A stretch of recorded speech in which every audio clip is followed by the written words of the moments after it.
Hey guys, tonight we're going to step back several centuries and visit a medieval tavern, a place that smells like smoke, ale, and a hint of mischief where you probably won't survive this unscathed if you take everything at face value.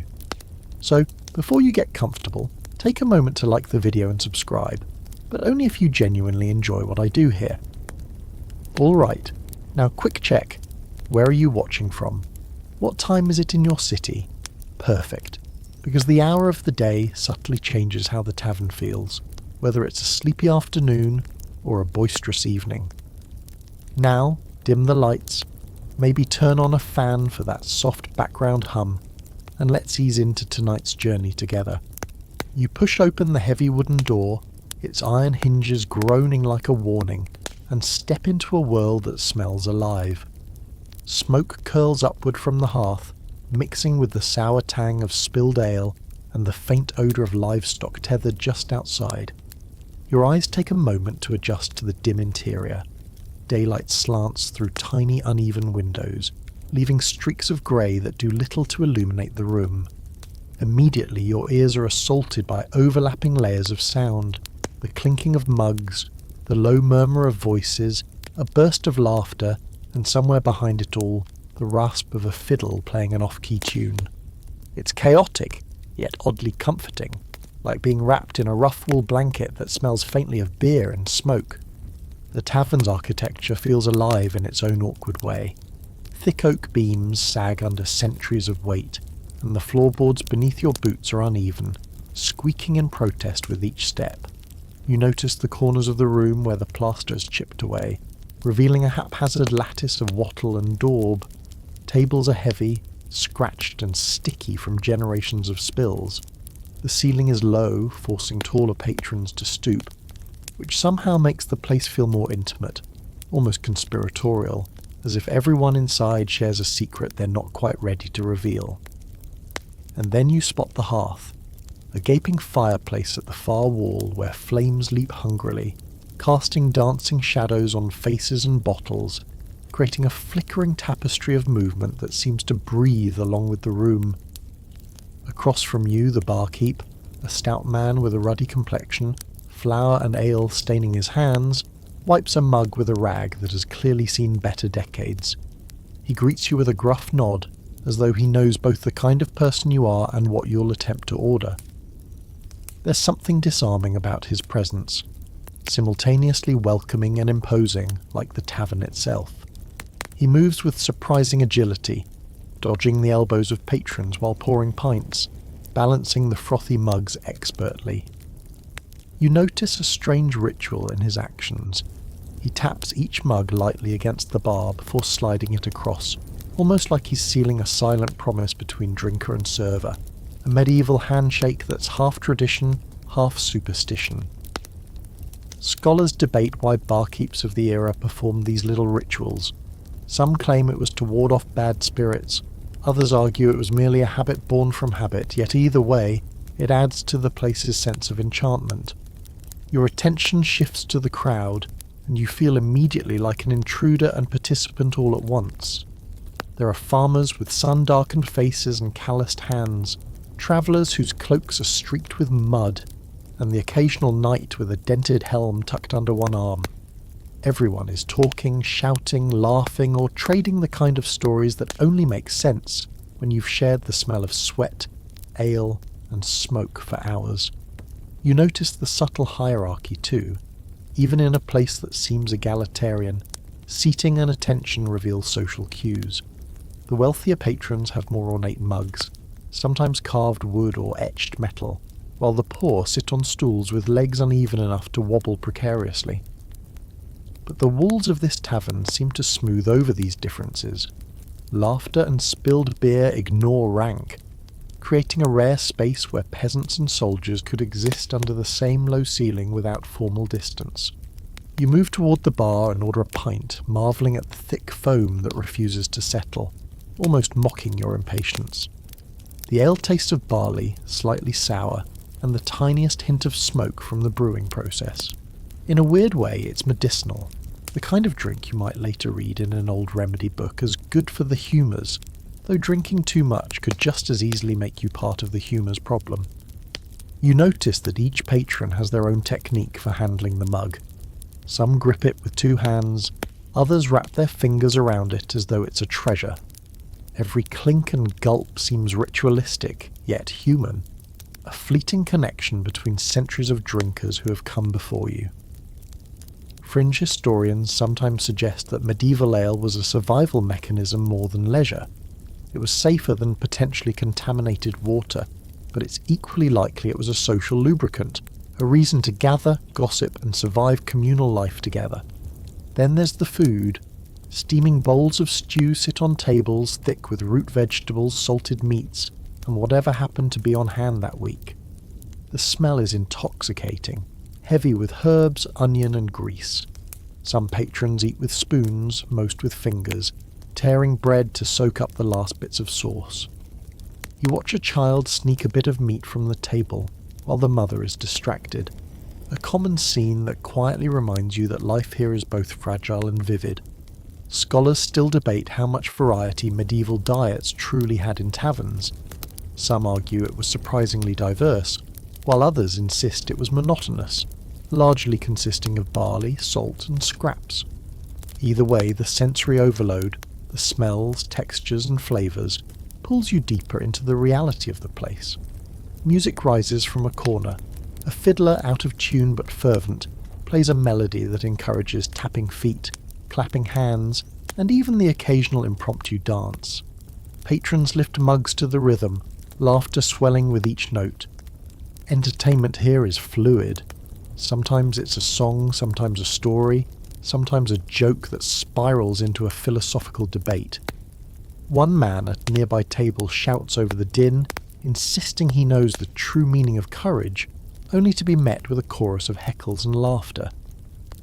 The interplay of social dynamics, alcohol and sound, creates a living tapestry, chaotic yet structured, as if the tavern itself breathes with the collective energy of its inhabitants. As you settle in, you realise the medieval tavern is more than a drinking hall. It's a sensory, social and moral universe condensed into a single smoky room.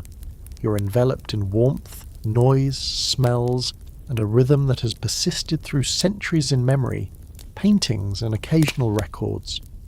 Every glance, every gesture, every clink of a mug is layered with meaning. Survival, ritual, rebellion, and comfort all roll together. And just like that, you're no longer merely an observer. You're part of the medieval heartbeat, tangled in smoke and story, caught between centuries yet fully present in the flickering amber glow. The smell hits you before anything else. You might think the scent of smoke and ale was enough, but now it's layered with the earthy, tangy aroma of animals tethered just outside the tavern walls. Horses, pigs, and maybe even a goat linger nearby, their presence noticeable through the thin wooden shutters that shake when someone slams the door. There's a certain pungency to it, a reminder that in medieval towns life was a messy, overlapping business. People, animals, and goods all crowded together in streets too narrow to contain them neatly. You wrinkle your nose, but oddly it adds authenticity. The smells anchor you in a time when sanitation wasn't the first priority, and practicality often trumped hygiene. Fringe historians even suggest that this mixture of odours acted as a kind of informal tavern perfume, a scent signalling the end of the day and the start of social ritual. Inside, the aromas mingle with something else: roasting meat, damp straw used for seating, spilled ale, and the sharp tang of unwashed hands. You take a slow breath, trying to catalogue the layers, and realise your nose has to work overtime. You can almost taste the smoke on your tongue, and every deep inhale brings a hint of charred wood from the fireplace. Medieval dwellers were so accustomed to these smells that they barely noticed them, but to a visitor like you, they form a vivid, multi-sensory map of the room. Scholars argue about how much smell defined medieval experience. Some claim humans in that era were far less sensitive to odours than we are, while others suggest they were hyper-aware, with smells acting as social cues, signals of status, and even warnings of danger. Either way, you can't ignore it. the smells form an invisible architecture as important as the beams and tables around you. You sidestep a puddle of ale on the floor and notice that the smoke itself has a rhythm. It curls around faces, clings to hair, and swirls lazily toward the low ceiling, a moving ceiling of grey that seems alive. Flames from the hearth cast flickering shadows that make familiar objects strange. Mugs appear taller, beams lean in conspiratorially, and a cluster of patrons might as well be a gathering of forest spirits. There's a soft heat radiating from the fire, but it's also laced with sting. Ash in your hair, the tiniest flecks of soot on your clothing. You realise, almost philosophically, that medieval taverns were not just places for food and drink. They were immersive sensory theatres, designed as much by smells and textures as by walls and roofs. Some tavern enthusiasts today even argue that experiencing one's first pint in a proper reconstructed medieval hall allows a visitor to understand history more viscerally than any textbook ever could. Your attention shifts to the soundscape. The smoke-choked air doesn't just carry smells, it carries sound in strange ways. Voices bounce off the low ceiling, mingling with the crackle of fire and the scrape of wooden stools. You can't help but notice the way a cough from a patron at the far end echoes oddly, momentarily drawing everyone's gaze. Every clang of a mug against the bar, every footstep on uneven planks becomes part of the tavern's unique symphony. Some researchers argue that medieval taverns were the original amphitheatres, designed not for performance but for human resonance. The room's acoustics allowed gossip to travel, songs to swell, and even threats to carry weight. From your vantage point, it's easy to see why.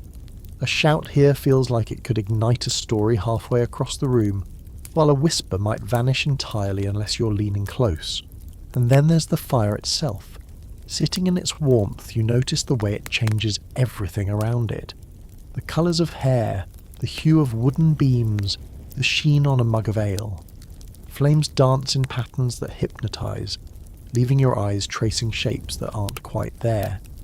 Fringe studies of medieval psychology suggest that the hearth's visual rhythm served as a communal lullaby of sorts, a shared, calming focus in a world otherwise unpredictable and dangerous. You catch yourself staring longer than necessary, feeling the tension of travel and observation slowly melting away. Outside the tavern, the cold wind might bite your skin, but inside, the fire, the smoke and the smells coalesce into a space that feels like an embrace, rough, sooty, but unmistakably human. As you move further in, you notice the way the floor feels underfoot. Every step produces a subtle crunch, a combination of mud tracked in, straw scattered for seating, and the occasional fragment of broken mug. Patrons step carefully, sometimes hopping over puddles of ale or clumps of spilled food, reminding you that tavern life was never pristine. A scholar might point out that the uneven floors were accidental, resulting from centuries of repairs, but you suspect it was intentional in some sense. The unpredictable terrain keeps patrons alert, ensuring they don't relax too fully into carelessness. You laugh quietly to yourself, imagining a modern bar owner trying to explain why wobbling tables are part of the authentic experience. Your gaze drifts upward. The low ceiling is thick with smoke stains, wooden beams scarred by centuries of use, and the occasional rope or hook, likely for drying herbs or hanging lanterns. Tiny windows let in slivers of sunlight, but they mostly serve as a reminder that the world outside is colder, harder, and less aromatic than the chaos within. Some historians debate how windows in medieval taverns functioned socially. One camp argues they were mainly for ventilation, while another claims they were status symbols, letting light in to indicate wealth or civic pride. Either way, the effect on you is the same. The interior feels like a sealed, warm universe, a bubble separate from the outside world, where you can inhale smoke, sweat, and roasted onions and feel alive. You lean against a sticky wooden post, listening. In the corner, a fiddler is warming up, testing strings with tentative plucks. A nearby patron coughs, sending a small plume of smoke your way. A dog's nails click on the floor as it sneaks toward a dropped piece of bread. The barkeep shouts something unintelligible to a customer, and a laugh erupts from a table of travelling merchants. Every scent, sound, and movement overlaps, creating a kaleidoscope of sensation that's impossible to fully decode but mesmerising to experience. You realise the medieval tavern isn't just a place to eat, drink, or socialise. It's a space where all the senses converge in a kind of controlled chaos, one that would feel utterly alien to most of us today, yet strangely intimate once you let it wash over you. Finally, you take a deep breath and let the aromas settle in your mind. The sharpness of smoke, the sweetness of spilled ale, the tang of animals, the earthy warmth of fire. Your nostrils flare, capturing fragments of the past, while your ears record the cacophony of voices and instruments. You understand, even for a moment, why these taverns were central to medieval life. They weren't just taverns. They were theatres, marketplaces, salons, and rumour mills all at once. And as your senses adjust, you feel an odd kinship with every soul present. You may be a visitor from centuries ahead, but the rhythms of smoke, sound, and smell bind you to people who lived, laughed, and survived here long before your time. Now that your senses have acclimated to the aromas and sounds of the tavern, you begin noticing the finer details of its architecture, the kind that tells you as much about medieval life as the patrons themselves. The walls, rough-hewn and uneven, lean in just slightly, as though the building is listening to the conversations inside. You can see the marks of generations, gouges from elbows, scratches from chairs, and the occasional scorch mark, probably from a misfired candle or a dropped coal. The ceiling beams, thick and heavy, bow under centuries of strain, their surfaces streaked with smoke, soot, and age. There's a precarious charm to it. You imagine how many toes, shins, and ale mugs have collided with these surfaces over the decades, and somehow it feels comforting, a testimony to survival and resilience rather than perfection. Medieval historians debate whether these structural quirks were intentional, perhaps to give a rustic sense of safety, or entirely accidental, resulting from using recycled timber and improvisational construction. Either way, the unevenness, the creaks, the leaning posts, they all whisper stories to anyone willing to listen. You follow your gaze to the windows, small and set high in the walls. They let in sharp beams of sunlight that cut across the smoky interior, illuminating dust motes dancing in lazy spirals. The glass is uneven, wavy, and in some places cracked, distorting the outside world into a blurred watercolour of street and sky. It's easy to imagine a medieval patron pressing a curious nose against one of these panes, trying to peek at a passing knight or a merchant's cart. The distorted view turning ordinary life into a tiny magical theatre. Scholars disagree on how much natural light medieval taverns really had. Some argue they were almost always dim, lit mostly by fire and candles, while others contend that even faint sunlight was a crucial part of creating a sense of security and warmth. For you, the light is hypnotic, highlighting the sticky textures of tables, the glint of worn tankards, and the restless movement of patrons. Looking closer at the tables and benches, you notice their imperfections up close. Knots in the wood, cracks and dents tell silent stories. Spilled ale that fermented for days, dagger scratches left by a quarrelsome guest, or perhaps an absent-minded knight leaning heavily against the edge. Some tables are patched with scraps of wood, others are wobbly in a way that suggests decades of careful improvisation. Fringe theorists suggest these imperfections weren't just incidental. They became part of the tavern's social fabric, marking ownership, memory, or even unwritten rules about seating priority. A table with a deep gouge, for example, might have belonged to the same farming family for generations, its scars observed and respected by all who entered. You feel a strange reverence for the furniture, as though every surface carries the echo of past laughter, quarrels and clandestine conversations. Your eyes are drawn to the hearth once more. It dominates one side of the room, a roaring heart of warmth and light. Flames leap unpredictably, casting shadows that crawl along walls, ceiling beams, and the faces of patrons. You notice the way people position themselves around the fire. Some deliberately close for warmth, others just to watch the dance of the flames. Smoke coils upward, tracing invisible paths along the low ceiling before dissipating through the chimney, but its residue leaves the room smelling of char, bread, and ale. Some fringe historians claim that the hearth's centrality wasn't just practical. It acted as a communal eye, drawing attention and fostering social cohesion. People seated near the fire might dominate conversation, tell stories, or subtly assert authority, while those farther away risked isolation or invisibility. You find yourself unconsciously moving a step closer, seeking warmth, comfort, and a better vantage point for observing the theatre of medieval life. In the corners of the room you spot small alcoves where shadows gather. These corners are intriguing, dark, almost hidden, yet far from empty.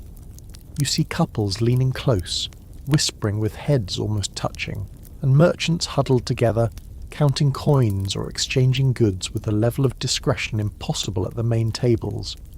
Thieves might lurk here, sizing up a purse left unattended, and children sometimes sneak away from their parents, plotting daring swipes of bread or scraps of meat. Medieval taverns, historians argue, functioned as microcosms of society, public spaces where both lawful and unlawful behaviour could occur under the same roof, with social norms enforced by observation, gossip, or occasionally a barkeep's swift hand. The corners feel alive, mysterious, and slightly dangerous, inviting curiosity while warning against carelessness. You almost expect the shadows themselves to have opinions, whispering stories of intrigue, betrayal, and fleeting romance. Looking up again, you notice the ceiling ropes and hooks, faintly silhouetted in the dim light. Some hold lanterns or drying herbs, while others appear to have once supported heavy cooking pots or barrels of ale. They are silent sentinels of medieval life, a reminder of labour, planning, and resourcefulness. Historians debate the extent to which taverns were multifunctional spaces. Some claim they were strictly for drinking and socialising, while others point to these hooks, shelves, and beams as evidence that taverns often doubled as inns, kitchens, and storage areas. You find yourself fascinated by how vertical the space feels.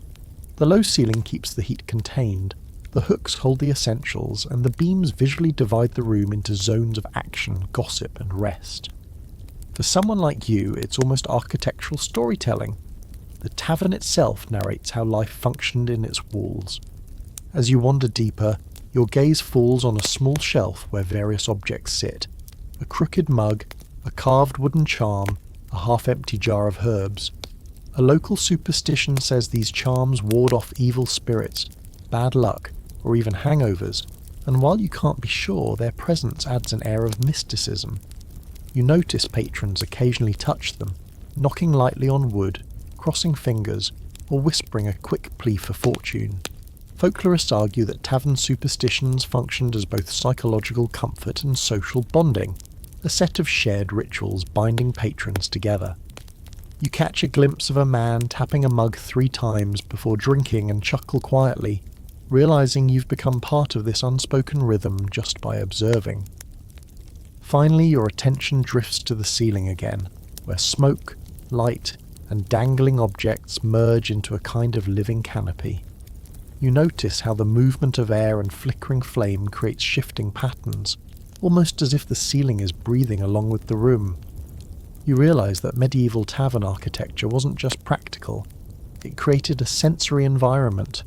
Every surface, from low beams to hanging hooks, contributed to warmth, sound reflection, and even visual drama.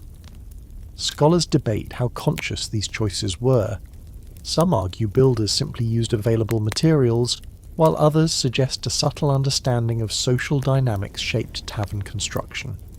Either way, the result is undeniable. You feel enclosed, yet alert, grounded, yet immersed, a witness to centuries of human life condensed into one imperfect, smoky wooden space. By now, the tavern feels alive in a way that transcends mere physicality. Every beam, window, and corner carries the weight of memory, ritual, and adaptation. You realise that what seems like random unevenness, smoky haze, or crooked beams is actually a narrative, written in wood, stone, and soot. The medieval tavern isn't just a building, it's a stage, a marketplace, a hearth, and a sensory map, guiding every patron through smell, sight, sound, and touch. And in that moment, leaning against a worn post and taking it all in, you feel a kind of kinship with everyone who has passed through these doors. The farmers, the merchants, the brawlers, the lovers, the tricksters, and the dreamers. They all shape this room, just as it now shapes you. You shift your focus from the architecture to the people, realizing that the heart of any tavern isn't the beams, the hearth, or the smoke. It's the barkeep. He's a stocky, middle-aged man with a face that tells more stories than any chronicler could manage. A face etched with soot, sweat, and faint laughter lines.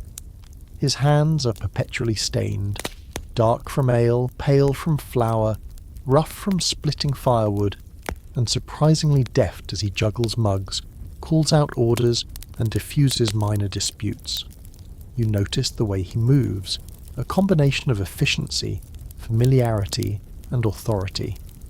Patrons approach him not just for drink, but for information, favours, and occasional judgment.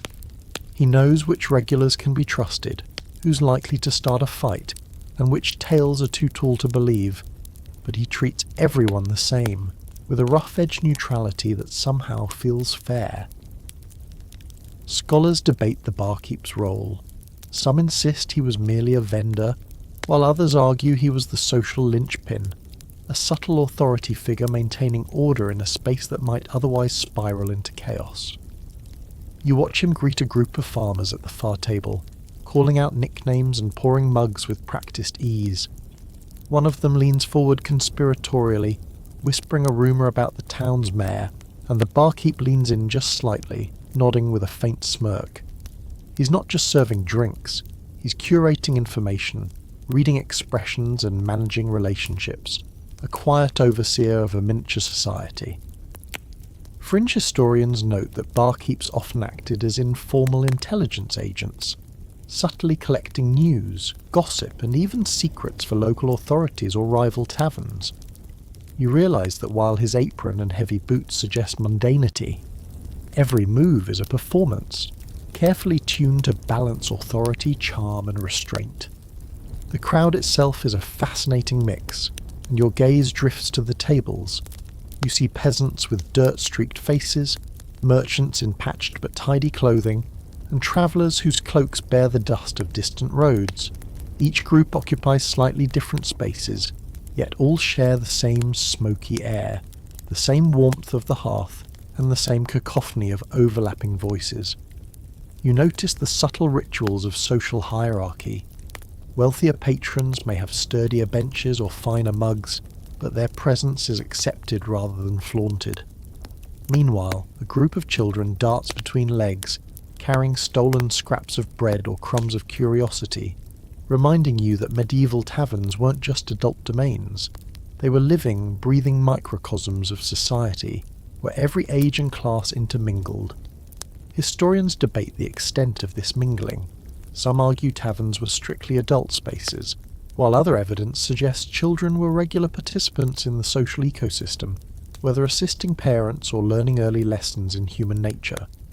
You're drawn to a particular group at the bar, a travelling merchant, a soldier, and a local farmer, all deep in conversation.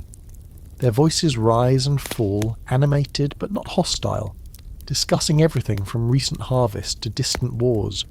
You catch fragments of words about taxes, bandits, and rumours of a ship arriving from a far-off port. Travellers' tales, exaggerated or factual, are currency in this space, and each listener evaluates the story for truth, entertainment, or opportunity. The tavern functions as a sort of medieval network, a place where information, commerce, and speculation intertwine. Fringe accounts suggest that a single alehouse could influence local politics simply through the spread of rumour, a power the barkeep seems to wield subtly, nodding or shaking his head at stories, guiding belief without overtly interfering. Your own senses are not immune to the human energy surrounding you. The warmth of bodies, the scent of sweat and smoke, and the overlapping murmur of conversation create a near-tangible hum. Patrons gesture wildly, lean close for secrets, and occasionally raise mugs in collective cheer. You notice how the positioning of bodies communicates relationships. Friends sit shoulder to shoulder, rivals at opposite ends, and lovers steal glances across crowded tables. It's a complex choreography, one you've never truly experienced in a modern bar, where personal space is sacred and interactions more reserved. Here, proximity is intimacy, proximity is danger, and proximity is entertainment, all at once. Anthropologists suggest that the close quarters of medieval taverns encouraged a form of social literacy. Learning to read faces, movements, and tone quickly was essential for survival and pleasure alike. A commotion near the hearth draws your attention. A patron, clearly inebriated, leans back too far on a wobbly stool, toppling with a crash. The barkeep is instantly there, steadying him with a strong hand while muttering a half-laugh, half-scold that diffuses tension. Other patrons glance over, some snickering, others shaking their heads in recognition of the inevitable. Brawls, small or large, were almost a ritualized aspect of tavern life, yet enforcement was subtle. The barkeep's presence, the implied threat of town authorities, and the crowd's shared norms maintained a delicate equilibrium. Fringe historians argue that these controlled conflicts served a social function, allowing pent-up aggression to be expressed safely, reinforcing bonds and clarifying hierarchies without causing permanent harm. You can see it unfold before you. A near fight becomes theatre, laughter, and storytelling all at once. Then there's the music. A fiddler leans against the wall, bowing strings with uneven rhythm, and yet the effect is mesmerizing. Patrons tap mugs, snap fingers, or hum along, creating a polyphonic background that rises above chatter. Some dance in improvised spaces, shuffling, stomping, and twirling in ways that seem chaotic, until you realize the entire room is moving to a shared, unspoken rhythm. Songs are not mere entertainment, they carry morality, history, and humour. One patron begins a bawdy verse that draws laughter, another counters with a moralistic quip, and suddenly the tavern becomes a living narrative, each participant a character in the unfolding drama. Music, joke, and story intertwine, reinforcing community, marking time, and celebrating life, even amidst hardship. You notice that women in the tavern are far more present and influential than a casual glance might suggest. Some serve drinks with deft efficiency, balancing mugs and conversation with equal skill. Others participate in games or dance, while a few quietly manage the space, negotiating disputes and subtly guiding interactions. Their roles were multifaceted. Historians debate the extent of female authority in taverns, with some arguing women were mostly servers, while others provide evidence that female innkeepers wielded considerable social influence. You observe how every interaction, every glance, every gesture by women shapes the room's energy. It's subtle but unmistakable, like an undercurrent in a river, powerful enough to steer events without overt declaration. Finally, you lean back and take in the barkeep once more. He is everywhere and nowhere, pouring, speaking, observing, intervening. His authority is soft yet absolute, earned through experience, intuition, and careful attention. You realize that while the medieval tavern is defined by its smells, sounds, and architecture, its true soul resides in him. Through his presence, the room becomes cohesive, the chaos is organized, the stories circulate, the rituals continue. For a moment you understand that to visit a medieval tavern is to witness human skill, diplomacy, and improvisation in its most unpolished but utterly vital form. The place feels alive because of him, because of the patrons, and because of the small intricate dance of senses, stories, and social cues that plays out every single day. As your eyes wander from the barkeep and the crowded tables, you start to notice the patrons in closer detail, and suddenly the tavern feels like a theatre, each person a performer with a unique role. There's a farmer, boots caked in mud, who laughs too loudly at his own joke, slapping a mug of ale that foams over onto the sticky table. Across from him, a soldier nurses a drink quietly, eyes scanning the room, alert for any mischief or gossip that might concern him. The contrasts are striking. Some are brash, bold, and unself-conscious, while others sit in a tense, calculated observation, as though survival depends on reading the room correctly. Historians note that taverns served as microcosms of society, where different temperaments and classes could interact, negotiate, or clash under one roof, creating both harmony and tension.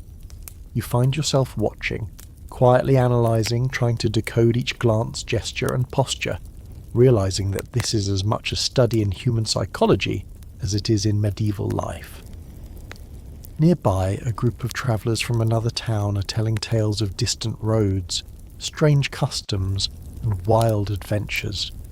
One claims to have seen a dragon, or at least a very large lizard that inspired terror in the local peasants. The others laugh, exaggerate, and add their own embellishments. You lean closer, caught between skepticism and curiosity, and realise that storytelling here is an art, a shared ritual. Tales are currency. They entertain, warn, and bond the listeners. Scholars debate how accurate these stories truly were. Some insist most travellers' tales were elaborate fabrications, while others argue that even the wildest claims contained kernels of truth that reflected cultural memory or misinterpreted observations. You sip your ale thoughtfully, wondering how much truth matters in a place built on imagination, exaggeration, and shared experience. The children darting among the tables catch your attention next. Some are helping their parents deliver food or clear mugs, while others are sneaking morsels or eavesdropping on adult conversations. They move with a combination of stealth, agility, and boldness that seems almost choreographed. You realise that in a medieval tavern, children are not merely tolerated, they are participants, learning social norms, trade, and survival skills firsthand. Anthropologists note that children in communal spaces like taverns often acted as apprentices, both in work and in navigating the complex web of human behaviour. You can see it clearly now. A small boy drops a piece of bread near a dog, which snatches it before an adult notices. The quick exchange is both playful and practical, a lesson in resourcefulness, observation, and timing that adults have been practicing for years. As you watch, a subtle tension arises in one corner. Two patrons are speaking quietly, but with intense gestures, obviously debating something significant. The topic is unclear to you, but it might be land, politics, or a personal grudge. The barkeep, sensing the potential for escalation, moves just close enough to intervene without being intrusive. A scholar might argue that taverns were essential arenas for conflict resolution in medieval towns. Physical proximity, shared observation, and a few social cues often prevented minor disputes from exploding into major ones. You see this dynamic play out. A word is exchanged, a hand is rested briefly on a shoulder, and the tension diffuses into nervous laughter. The dance of negotiation here is subtle but essential, a living example of how humans manage conflict without formal institutions. You turn toward the music, which now dominates your senses more fully. A fiddler has gained confidence, plucking sharper, faster, drawing attention from nearly every table. A few patrons rise to dance, careful not to knock over mugs or trip over uneven floorboards. The music seems to breathe life into the tavern, synchronizing the movements of people, pets, and even the flickering shadows from the hearth. Some fringe historians claim that music in medieval taverns functioned as a communal heartbeat, a shared rhythm that subtly organised social interaction. You watch as even the most reluctant participants tap their feet, nod, or hum along, pulled into a pattern they didn't consciously notice forming. It's mesmerising, the way a few notes can orchestrate collective behaviour without any explicit instruction. The food on your table now draws your attention. A thick stew, hearty with root vegetables, salted meat, and occasional chunks of offal, steams in a wooden bowl. You tear off a piece of coarse bread and dip it in, savouring the combination of flavours and textures. Eating here feels tactile and immersive. The heat, the aroma, the slightly charred wooden spoon, and the occasional fly buzzing near your nose all contribute to a fully embodied experience. Food in medieval taverns was functional, yes, it was nourishment, but it was also social glue. Sharing a meal reinforced community bonds, and meals often coincided with news, deals, or storytelling.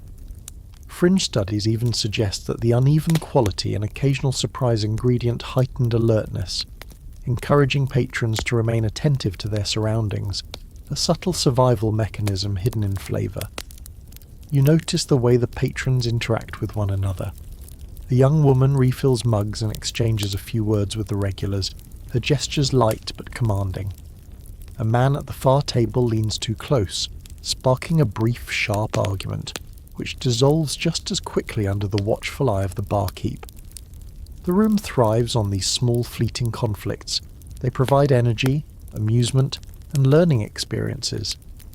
Every person here knows boundaries, though they are fluid. Etiquette is taught through observation, humour, and subtle social pressure. Anthropologists studying communal medieval spaces argue that taverns acted as informal schools of social behaviour, training young and old alike in the unspoken rules of cooperation, negotiation, and playful rivalry. You can see it in action now, a lesson unfolding without a teacher, performed naturally by experience and observation. Then there's the matter of superstition, which is everywhere yet unspoken unless you notice it. A carved charm hangs from a beam near the hearth. Another patron taps a mug 3 times before drinking, muttering something under their breath. Some believe these acts ward off evil spirits, bad luck, or illness. Others are purely habitual. Historians debate whether such practices were genuinely believed, or whether they functioned more as ritualized behavior that reinforced communal bonds and created a shared sense of safety. You realize that whether or not anyone truly believed in the charms doesn't matter. The rituals themselves shape the environment, giving order, reassurance, and a subtle hierarchy to the chaos. You even catch yourself mimicking a gesture unconsciously, participating in a centuries-old rhythm you didn't know existed. Finally, as the sun begins to dip outside the small windows, casting long golden shafts of light into the room, the tavern transforms again. Shadows lengthen, fires crackle brighter, and the smoke seems to thicken, curling like smoke signals that whisper secrets only the observant can hear. The energy inside shifts subtly. Conversation slows, movements become more deliberate, and patrons lean into the warmth of the hearth. You realise that time itself feels different here. The medieval tavern is both timeless and immediate, a capsule of human experience where smells, sounds, gestures and stories intertwine, guiding every patron through a deeply sensory journey. By now you feel not like an outsider, but like a participant, part of a living tapestry that stretches back decades, centuries even. Your attention drifts to the ale itself, the very liquid that seems to define the tavern's heartbeat. Wooden mugs clink repeatedly, foam spilling over the edges in small golden rivers that run toward the sticky tables. You raise one yourself, feeling the rough wood against your palm, and take a tentative sip. It's earthy, slightly sour and faintly smoky, the product of barley, water, and the subtle quirks of a local brewer's skill. The taste lingers, warm and filling, carrying with it more than just calories. It carries ritual, social cohesion, and a centuries-old tradition that few modern drinks can replicate. Medieval ale was as much about survival as pleasure, safer than much of the drinking water, nutritious, and, when shared, an essential lubricant for conversation and camaraderie. Some scholars argue that the social power of ale was underestimated. It wasn't just refreshment, it was a tool that fostered communication, trust, and even diplomacy. You notice how each patron handles their mug differently, a tiny language of gestures. Some hold it tightly with both hands, as though guarding a treasure. Others tilt it with a casual grace, foaming over onto tables without concern. A few swirl it lightly, inhaling the aroma before tasting, while some lift it with a faint ritual tap against the table or the edge of the bar. Fringe historians suggest that these gestures were part superstition, part social signalling, a combination of habit and learned etiquette. When a mug clinks, it can signify agreement, friendship, or acknowledgement. When it slams down too hard, it may be a subtle provocation or warning. You watch carefully, realizing that each movement carries meaning, and slowly, without thinking, you start to read these silent conversations. The texture and weight of the mug under your hand tells its own story. Heavier, well-worn mugs suggest long use by local patrons. Lighter, polished mugs may have been carried from neighbouring towns or gifted as signs of status. You even notice subtle carvings or marks, likely left by previous drinkers, a tally of nights spent here, a secret note to oneself, or a playful etching meant to amuse the next visitor. Historians debate whether these markings were intentional messages, whimsical graffiti, or simply accidents, but their presence adds to the layered history of the space. You feel connected, even if briefly, to centuries of hands that gripped the same wood, seeking warmth, comfort, and company in the same smoky air.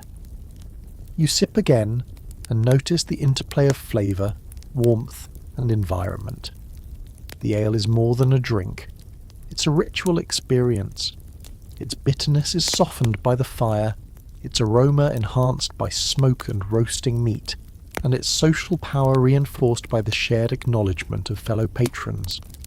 The medieval tavern was a place where ale was currency, and conversation flowed as freely as the beverage itself. Some fringe anthropologists even suggest that drinking together in such controlled environments served as a social equalizer, levelling class differences temporarily as everyone engaged in the same physical and sensory act. You watch a knight and a farmer sharing a tankard with apparent ease, laughing at a joke, the social gap momentarily dissolved by shared ritual. Food arrives at nearby tables, steaming bowls of stew, chunks of bread, and salted meats. You take a moment to study the interaction of ale and food. Diners often dip bread into the foam, scrape the bowl clean with fingers, or wash down a bite of meat with a hearty gulp. The texture of the meal is rustic, satisfying, and surprisingly nourishing. Scholars argue that the pairing of ale with meals was deliberate. It aided digestion, supplemented nutrition, and masked any imperfections in ingredients. You can see why. In a time before refrigeration and modern hygiene, food was variable, yet the combination of ale and hearty dishes created comfort, safety, and ritual in a single sitting. Around you, patrons are engaged in a kind of coordinated chaos, where ale flows, mugs clink, and laughter erupts spontaneously. You watch a man attempt to toast, his voice booming, and notice the almost ritualistic tapping of mugs before drinking. Even in the corner, a woman serving drinks pauses to raise her mug in silent acknowledgement of the toast. The act is simple, yet loaded with social meaning, unity, respect, and momentary equality. Folk historians often note that medieval toasts were far more than habit. They functioned as a social glue, reinforcing connections, signalling trust, and even diffusing minor conflicts through shared recognition. You can feel it now, a subtle pulse in the room that binds the disparate patrons together into a coherent whole. Some patrons drink slowly, savouring the complex earthy notes of their ale. Others gulp enthusiastically, eager to warm themselves, join conversation, or forget the hardships outside. You notice the way conversation ebbs and flows in tandem with drinking patterns. Laughter rises as mugs empty, debates become livelier after the first round, and even the quiet observers start leaning in as they drink. Scholars debate whether the level of intoxication influenced social hierarchy or merely reflected personality, but the correlation is undeniable. In this room, ale is both social lubricant and narrative accelerator. It encourages risk, humour, generosity, and occasional mischief. You also notice the subtle differences in ale from table to table. Some mugs are darker, richer, with a hint of burnt barley. Others are pale, light, and almost sparkling under the flickering firelight. Patrons discuss these differences as if judging wine. Mine is stronger. Yours tastes like burnt wood. This one's too sweet. Each comment reflects personal taste, local pride, and the competitive nature of brewing. Fringe scholars suggest that local brews were a form of identity, a way for townspeople to assert pride, claim territory, and display skill. You overhear a man boasting about the superior qualities of his village's ale, and you can't help but appreciate the quiet politics of fermentation in this social ecosystem. Finally, as you sit back, savouring your own mug and absorbing the textures, smells and sounds, you realise something profound. Ale is not merely liquid, it's connective tissue. It brings people together, fosters communication, mediates disputes, encourages playfulness, and subtly enforces social norms. You feel part of a rhythm that has persisted for centuries, a cycle of pouring, sipping, laughing and storytelling that connects you to generations of drinkers. The tavern isn't just a place to quench thirst, it's a sensory, social and cultural hub, alive in a way that transcends time, and you are now fully immersed in its warm, smoky embrace. Your attention drifts naturally from the ale to the food, which occupies a surprising amount of attention in a medieval tavern. Plates and bowls are wooden, some cracked or patched, and each meal carries the faint aroma of smoke from the hearth and the pungent tang of salt used to preserve meats. You reach for a chunk of coarse, slightly burnt bread and tear it with your hands, feeling the grainy texture and warmth. Steaming bowls of stew are passed between diners, thick with root vegetables, chunks of salted pork and occasionally offal, which some patrons devour eagerly, while others wrinkle their noses. The combination of flavours is simple yet deeply satisfying, a reminder that survival often dictated taste, and meals were designed to nourish and sustain more than to delight. Anthropologists note that medieval tavern food was both practical and social. It fed bodies while also serving as a catalyst for interaction, negotiation, and storytelling. The act of eating here is immersive, almost tactile in a way that modern dining rarely matches. You notice the sticky residue of stew on the tables, the occasional dribble of ale mingling with crumbs, and even the stray hairs of patrons accidentally embedded in the bread. A sensory tapestry that makes the meal feel alive, messy, and human. Some historians debate the prevalence of hygiene in these spaces. One camp argues that tavern conditions were abysmally unhygienic, while others point out that communal eating and drinking created an informal monitoring system. Spills, complaints, and subtle glances acted as social enforcement, encouraging moderation and awareness even amidst chaos. You find yourself marvelling at the interplay.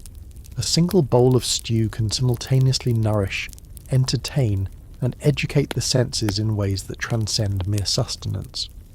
You notice children weaving between the tables, occasionally grabbing scraps of food or dropping a piece to a waiting dog. They are nimble and observant, absorbing lessons in social behaviour as they go. Their presence is a reminder that medieval taverns were multi-generational spaces. Kids learned by watching, mimicking, and occasionally misbehaving, preparing them for the complex web of society outside. Anthropologists suggest that this environment served as a kind of informal schooling, teaching negotiation, etiquette, and observation under conditions of risk and reward. You watch a young girl nudge a loaf closer to her table, hiding it from a distracted adult while a dog eyes it eagerly. The exchange is playful yet strategic, a microcosm of human learning in action. The smell of food combines with the lingering smoke from the hearth and the tang of ale to create a rich, almost intoxicating sensory experience. You lean in to inhale, and suddenly everything, the warmth, the chatter, the flickering light, feels intensified. Historians argue that this combination of sensory inputs was deliberate, whether consciously or not. The low ceilings, heavy wooden beams, and central hearth concentrated warmth, aroma, and sound, creating an immersive environment that engaged all senses at once. You realise that modern recreations often fail to capture this layering.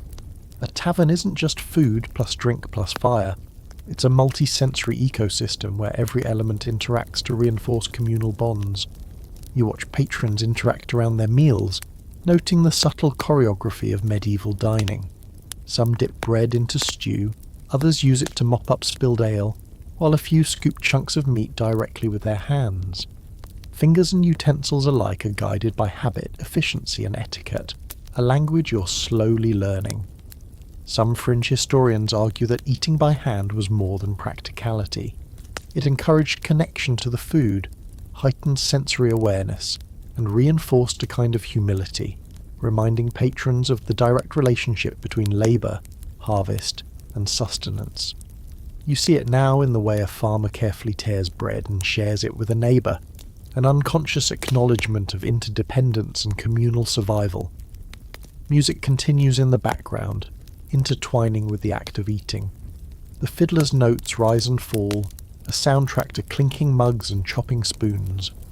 Some patrons hum along while chewing, tapping toes to the rhythm of a song that has likely been sung countless times over decades, perhaps centuries. You notice the way food, drink, and music converge to create a collective focus, aligning senses and attention in a subtle orchestration of community. Music in taverns wasn't just entertainment, it was a social glue, a facilitator of conversation, and a mood regulator. One scholar argues that rhythmic sounds actually heightened the flavour perception of food and drink, a theory you find increasingly plausible as you notice the warm, rich taste of stew seeming more vivid alongside the fiddle's irregular cadence.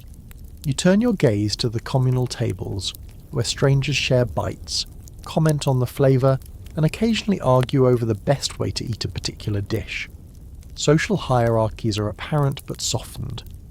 Wealthier patrons may have slightly larger portions or a rare ingredient, yet everyone participates in the same rituals of taste critique, and storytelling. Food becomes both sustenance and social lubricant, a medium for negotiation, amusement, and subtle displays of expertise.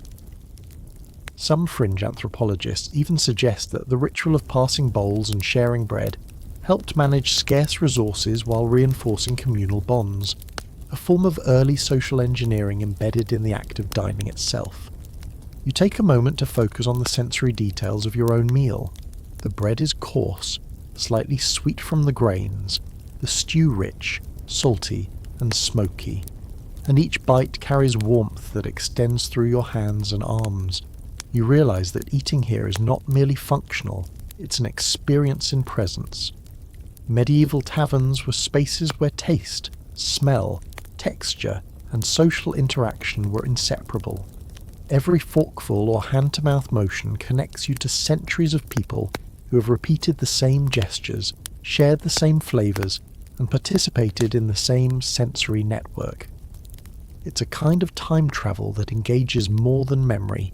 It engages your body, intuition, and empathy. Even as you finish your first helping, you notice the way the room shifts with the passage of time. More patrons arrive with food from nearby stalls. Some depart with half-empty mugs. The soundscape changes subtly.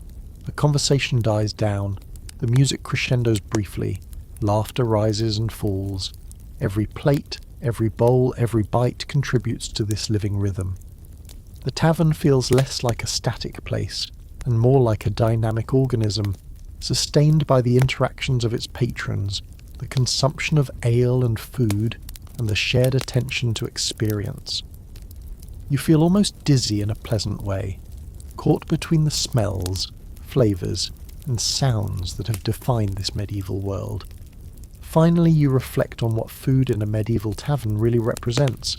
It's sustenance, yes, but it's also ritual, social glue, sensory theatre, and history incarnate.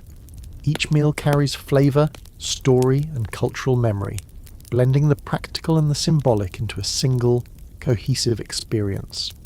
You understand, fully and palpably that to eat here is to participate in a centuries-old ritual, one that sustains not only the body but also the social and cultural fabric of the community.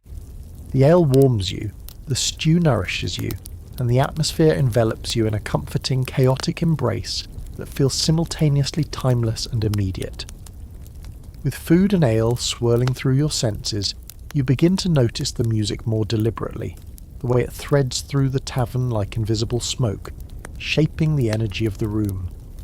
In the corner, a fiddler plucks and bows with uneven precision, yet each note carries vitality, almost commanding the attention of every patron. Some clap along, tap mugs in rhythm, or hum a line from a familiar song. A few daring souls rise to dance, shuffling, spinning and stomping in a space just barely large enough to avoid knocking over mugs or colliding with a table. The music is messy, imperfect and chaotic, yet it unites everyone. Farmer and knight, traveller and innkeeper, child and adult, in a shared rhythm that transcends class or age. Scholars argue that music in medieval taverns was more than mere entertainment. It functioned as social glue, synchronizing movement, conversation, and mood in ways both conscious and unconscious. Even today, you feel subtly compelled to sway in time, your body responding instinctively to a pattern that has guided countless others before you. You watch a young woman, likely a server, carrying mugs and plates, pause to hum along with the fiddler's tune. Her voice, faint but confident, adds texture to the melody. Patrons near her laugh, join in, and suddenly the song becomes communal, improvised in real time, a living creation shaped by everyone present. Fringe historians suggest that this participatory music culture was crucial in spaces where literacy was low and oral tradition dominated. Songs were vessels of memory, morality, gossip and history, sometimes bawdy, sometimes tragic, but always instructive in subtle ways. You realise that each note carries more than sound. It carries narrative, social cues, and the subtle reinforcement of shared identity. Even the poorly tuned fiddle contributes. Imperfection, it seems, is part of the charm, the humanity, and the ritual itself. Nearby, a group of men begins a call and response chant, each phrase teasing or joking at the expense of the others.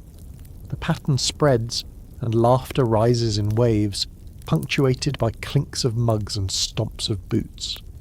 The room vibrates with collective engagement, a living feedback loop where music, humour and participation sustain one another. Anthropologists argue that these musical interludes reinforced social cohesion and allowed subtle negotiation of status. The loudest voice may command attention, but the cleverest, funniest, or most skillful singer earns lasting respect. You watch as one man improvises a clever rhyme, prompting others to cheer, a spontaneous display of intellect rewarded through performance rather than rank. It's fascinating. Play, intellect and social structure intertwined seamlessly in song and sound. You notice that some patrons use music as a tool rather than entertainment. A merchant sways to the rhythm as he negotiates prices with a farmer, softening his tone, encouraging trust. A young soldier taps a mug in sync with a lyric, punctuating his story to the benefit of his audience. The barkeep moves through the crowd like a conductor, subtly adjusting volume and focus, keeping the energy balanced. Scholars debate whether medieval tavern music was consciously strategic or naturally emergent, but observing it here, you suspect it's both. Instinct, habit, and intention blending into one. You feel yourself absorbing these subtleties, noticing how rhythm, tone, and gesture influence human interaction in ways you rarely consider outside this smoky, warm room. The fiddle pauses briefly, allowing the fire's crackle, conversations, and the occasional clatter of a dropped mug to dominate the soundscape. A hush descends in certain corners, signalling attention, curiosity, or gossip. Music, it seems, is not constant but conversational. It interacts with silence, dialogue, and ritual, rising and falling according to social cues.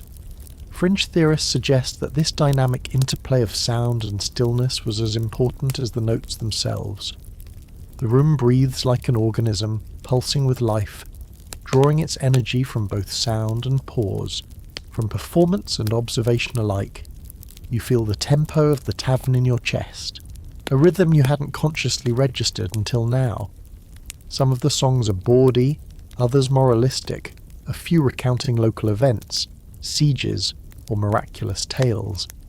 Patrons respond accordingly: laughter, groans, applause, or murmured approval. One old man interjects with a witty correction, and suddenly the song evolves, adapting to human input in real time. Scholars note that tavern songs were often mutable, evolving with each telling to suit the audience, climate, and social dynamics. You realise that listening here is a participatory experience. Even if you don't sing, your attention, laughter, or subtle reactions become part of the living composition.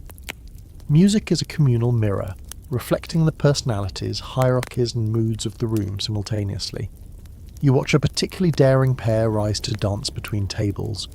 The man stomps heavily, the woman spins lightly, their motion imperfect yet exuberant. Others tap toes, sway hips, and clap along, occasionally colliding or adjusting mid-step. This improvisational choreography is not just entertainment. It reinforces proximity, cooperation, and social awareness. Anthropologists argue that medieval dance in taverns functioned as both physical exercise and social calibration. Dancers learned how to navigate close quarters, avoid conflict, and negotiate personal space through movement. You realise that even the simplest tap of a foot is a lesson in human interaction, practiced instinctively in this shared environment for centuries. From your vantage point, you also notice the barkeep subtly managing the music's influence. When a song grows too raucous, he glances toward the fiddler, gesturing slightly. When laughter becomes tense, he interjects with a calm word, redirecting energy. His role as mediator extends beyond drink and conversation to rhythm and sound. Fringe historians argue that barkeeps were early orchestrators of social harmony, using cues, timing, and performance to maintain balance in a room that could easily descend into chaos. Watching him, you understand how his authority functions invisibly, woven into the sensory environment, ensuring that energy, sound, and interaction remain productive rather than destructive. Finally, you lean back and feel the music settle into you, a pulse that matches the warmth of ale and fire. You recognise that medieval tavern music is not mere background noise. It's a central component of the experience. It binds senses, patrons, and space into a coherent whole. Through imperfect melodies, communal participation, and rhythmic movement, music elevates the tavern from a place of sustenance to a living, breathing social organism. You feel connected not only to the room in front of you, but to countless generations who have laughed, danced, and sung in similar spaces, their energy echoing faintly in every note, every footfall, every clink of a mug. As the music swirls through the room, your eyes are drawn to the corner where games and gambling quietly unfold. Dice are rattled, cards shuffled, and small coins exchanged with subtle gestures that carry as much tension as they do reward. Patrons lean close, faces serious, eyes flicking between the table, their hands and the barkeep, who watches with casual authority. You notice that games in this space aren't just for entertainment. They're a social language, a way to establish hierarchy, reputation, and alliances. Anthropologists note that gambling in medieval taverns functioned as a form of informal currency and social negotiation, a way to assert skill, bluff, and test trust in a controlled microcosm of society. Even the smallest wager is fraught with meaning, teaching lessons in probability, social cues, and human psychology, all while the room buzzes with overlapping conversation and song. You lean in closer to observe a game of dice. The players hunched, faces lit by the flickering fire. Each roll carries weight. A success can mean coins, a story to boast about, or even temporary social prestige. while a loss may invite teasing, gentle curses, or whispered resentment. You notice the patterns, subtle glances, a shift of weight, the way fingers linger near a cup before shaking it. These movements are a language you almost instinctively begin to decode. Fringe historians suggest that such games were not purely recreational. They trained participants in observation, risk assessment, and social negotiation, practical skills for a world where luck and cunning could determine survival. You feel a quiet thrill watching, sensing how the stakes extend beyond mere coins into reputation and relational influence. Nearby, a young woman shuffles cards with skill, drawing a small crowd. Her audience watches intently, leaning in with curiosity and barely concealed competitive spirit. Some whisper advice, others make bets, and you notice the interplay of observation and deception, a subtle theatre of intellect. The tavern, you realise, is as much a classroom as it is a dining hall or music venue. Patrons learn not just to play, but to read people, anticipate moves, and assess character under the pressure of social scrutiny. Some anthropologists argue that these informal lessons were central to life in medieval towns, where navigating complex interpersonal networks was essential for both survival and advancement. You feel your own intuition sharpening as you watch, sensing the delicate balance between risk, reward, and reputation in this smoky corner of the tavern. A small brawl breaks out nearby, provoked by a disputed role. The barkeep moves instantly, steadying one man while raising a hand to admonish another. Laughter erupts around the room as tension diffuses, the crowd participating in both drama and resolution. Historians suggest that minor conflicts were not only inevitable but beneficial. They allowed patrons to express frustration, negotiate disputes, and clarify social hierarchies without serious injury or long-term consequences. The brawl is brief, almost ritualized, yet it reinforces the unwritten rules of interaction: respect, moderation, and awareness of the barkeep's authority. You notice the subtle choreography, the lean of a shoulder, the sidestep of a foot, a calm but firm hand, all combining to prevent escalation, a social ballet you wouldn't expect in such chaos. You turn your gaze back to the games. Dice and cards are just one part of the playful ecosystem. Other patrons are engaged in cups, board games, or even improvised contests of skill.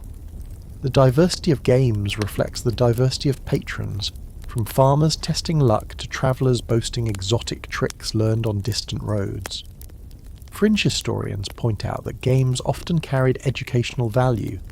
Math skills, probability assessment, and strategic thinking were naturally honed, and even storytelling was embedded in the play. You notice how the rhythm of the room changes depending on the game. Intensity rises with a crucial roll, laughter escalates with a clever bluff, and silence falls as coins are counted. The tavern itself responds, shifting tempo in tandem with the microdramas unfolding on tables throughout the space. At one table, a merchant expertly maneuvers dice, exaggerating gestures to distract his opponent while whispering a story about a supposed encounter with bandits on the road.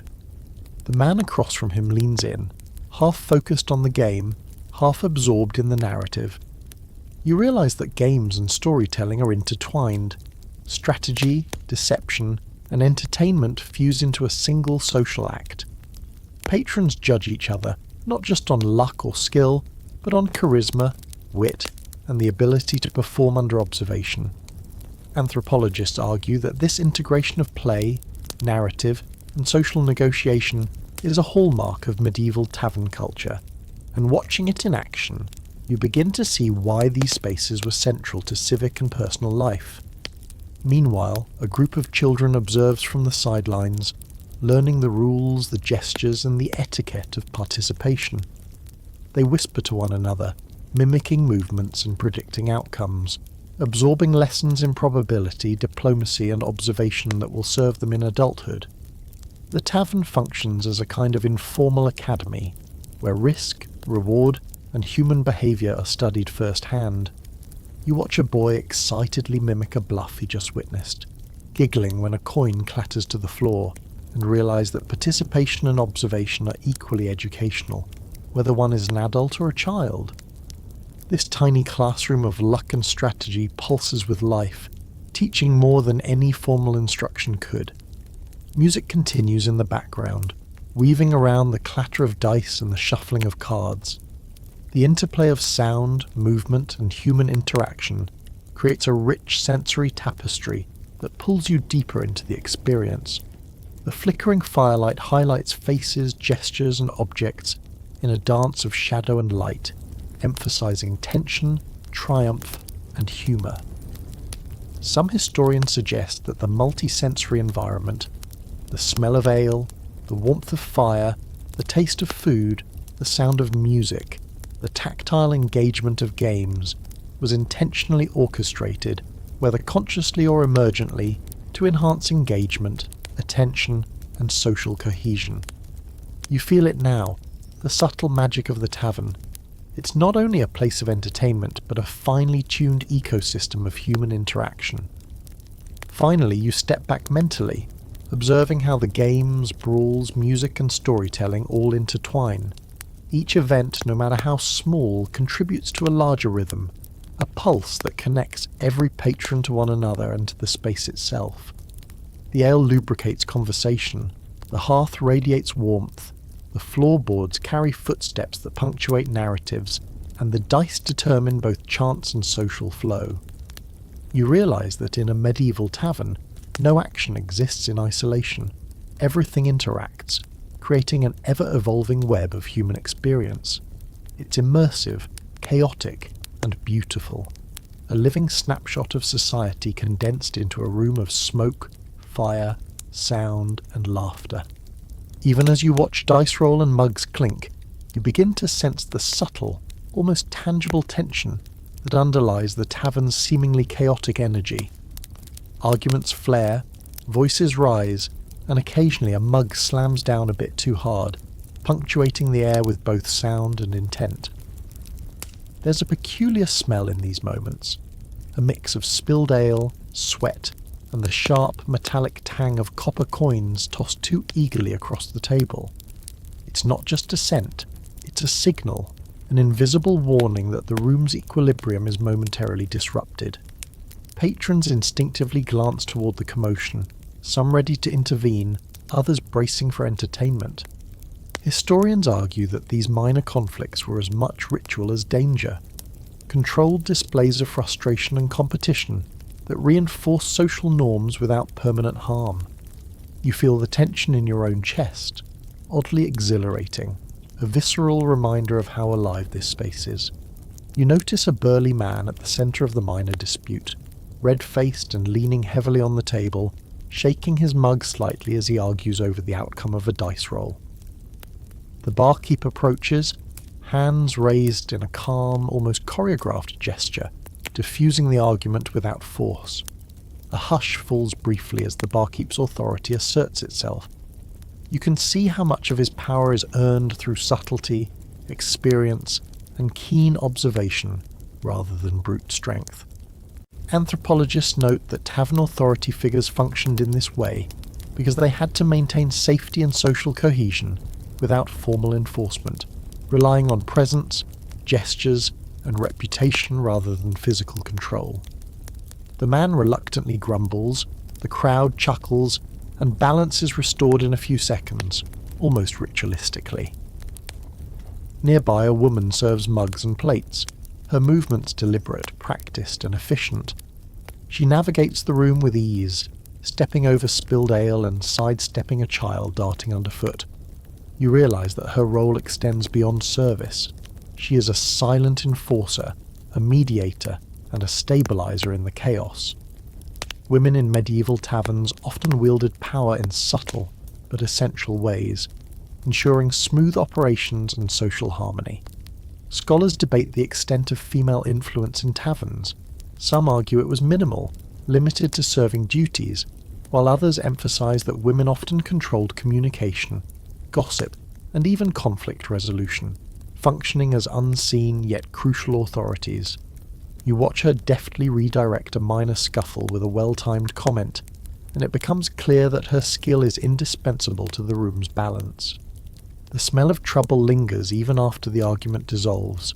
Spilled ale, heated breaths, and a faint hint of fear mix in a way that is almost intoxicating. You notice that certain patrons thrive in this atmosphere, feeding off tension, while others withdraw or watch silently, learning and evaluating. Historians suggest that the tavern's ability to accommodate both conflict and cooperation was essential to medieval community life. It was a space where disputes could be expressed safely, where alliances were tested, and where reputations were negotiated daily.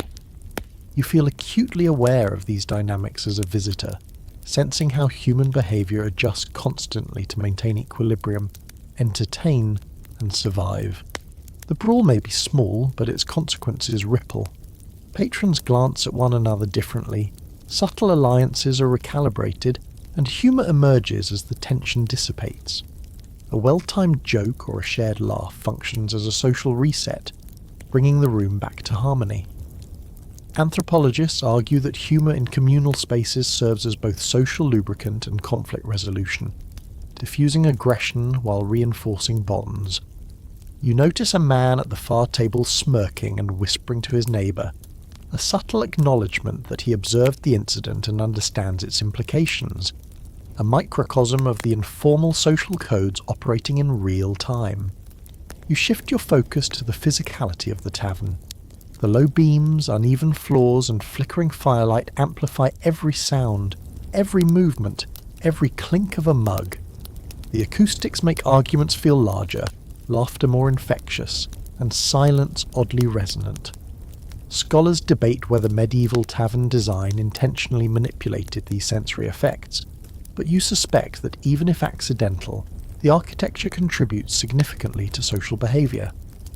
The uneven floor keeps patrons alert, the low ceilings concentrate warmth and sound, and the flickering fire creates visual drama that punctuates every interaction.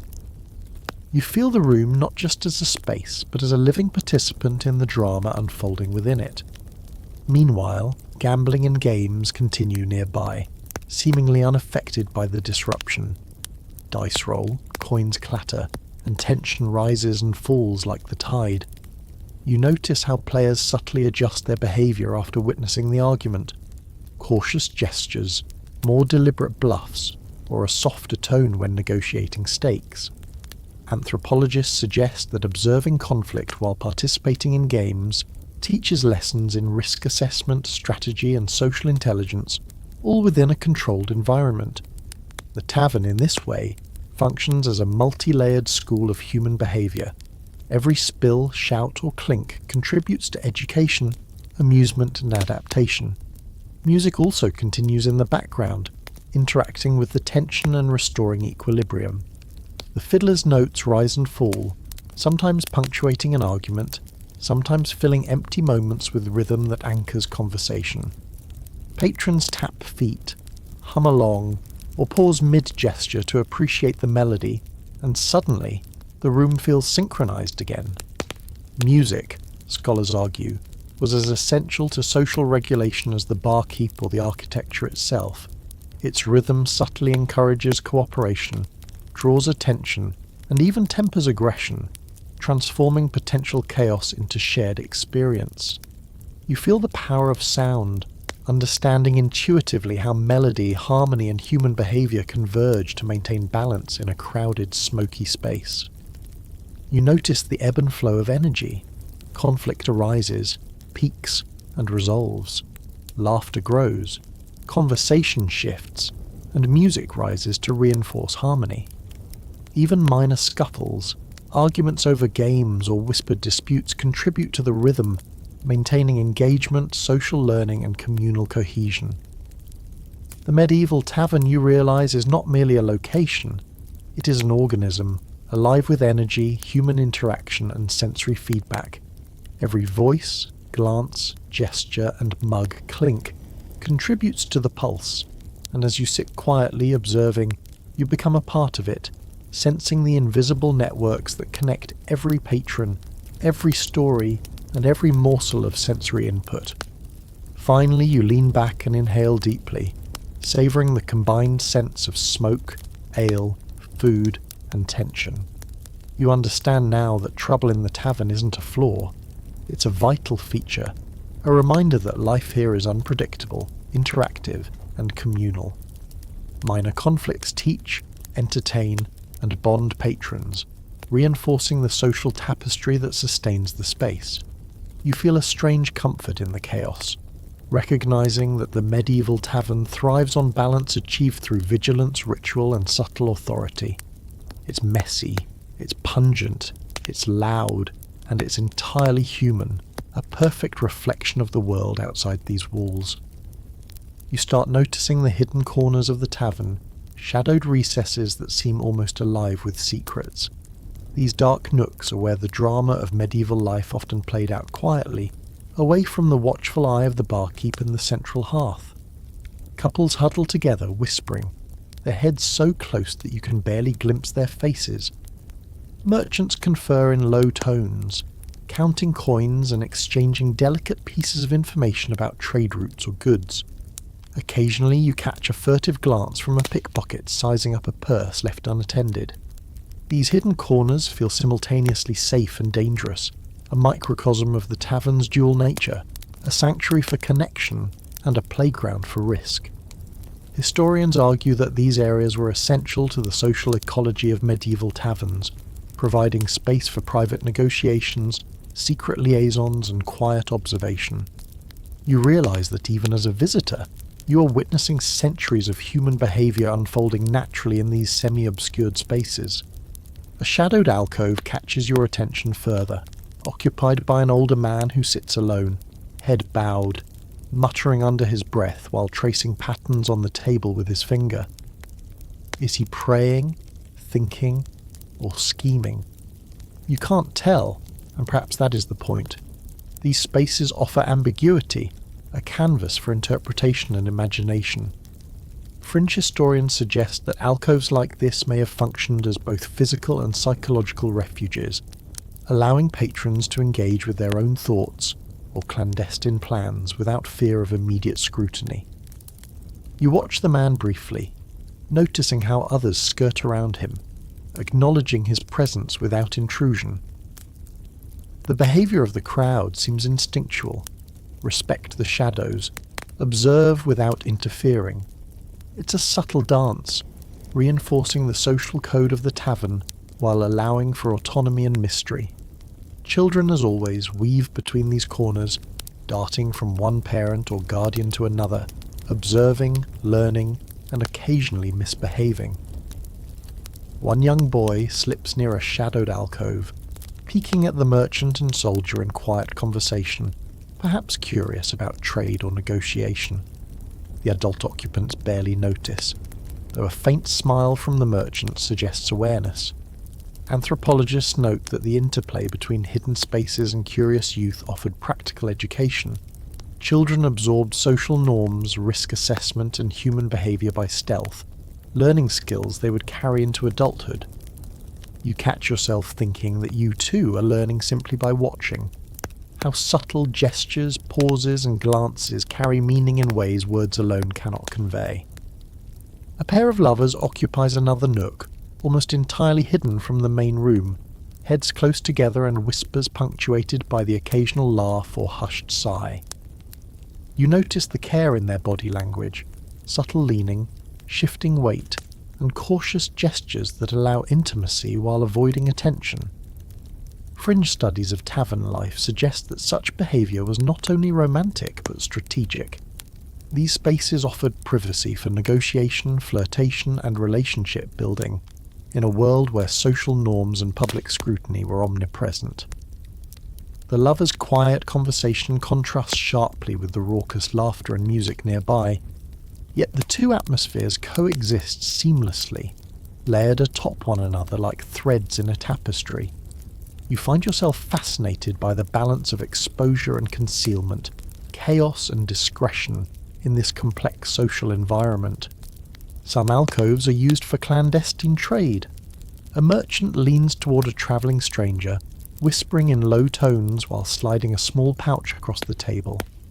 The exchange is invisible to most patrons, yet anyone paying attention can see the subtle body language, the lean, the hand gesture, the fleeting eye contact.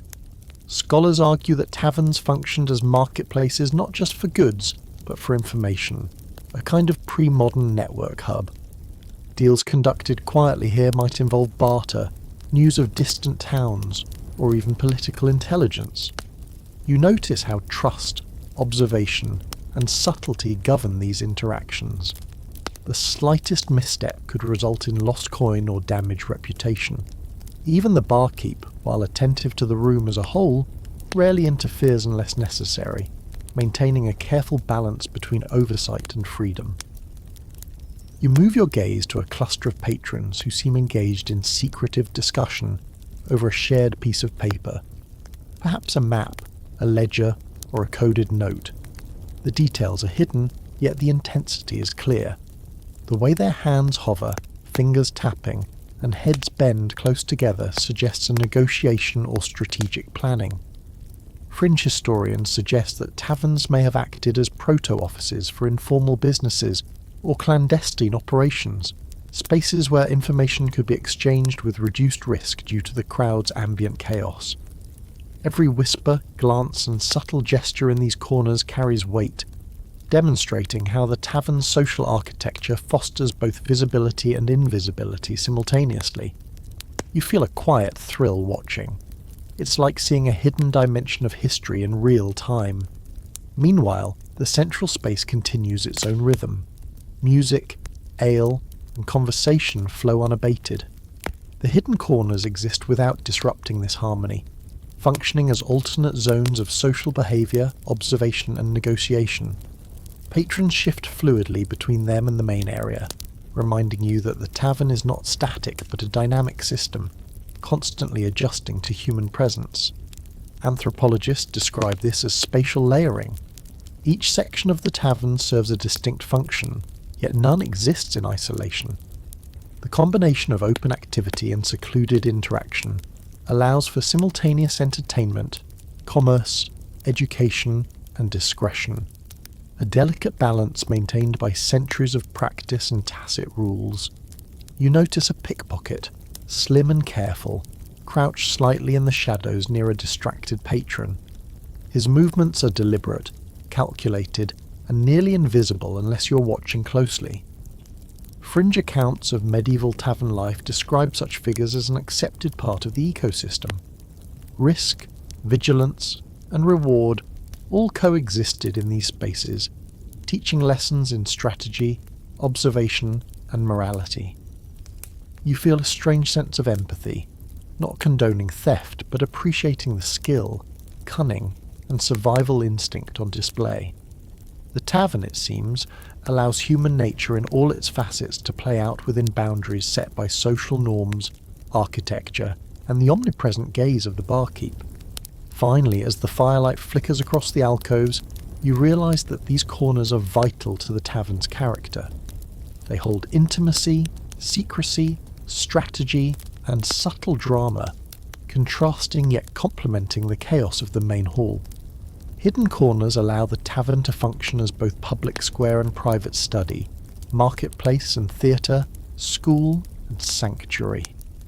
You lean back, absorbing the sensory complexity, the smell of ale and food mingling with the faint perfume of shadowed intrigue, the murmur of whispers blending with laughter and music, the warmth of fire balanced against the cool recesses of darkness.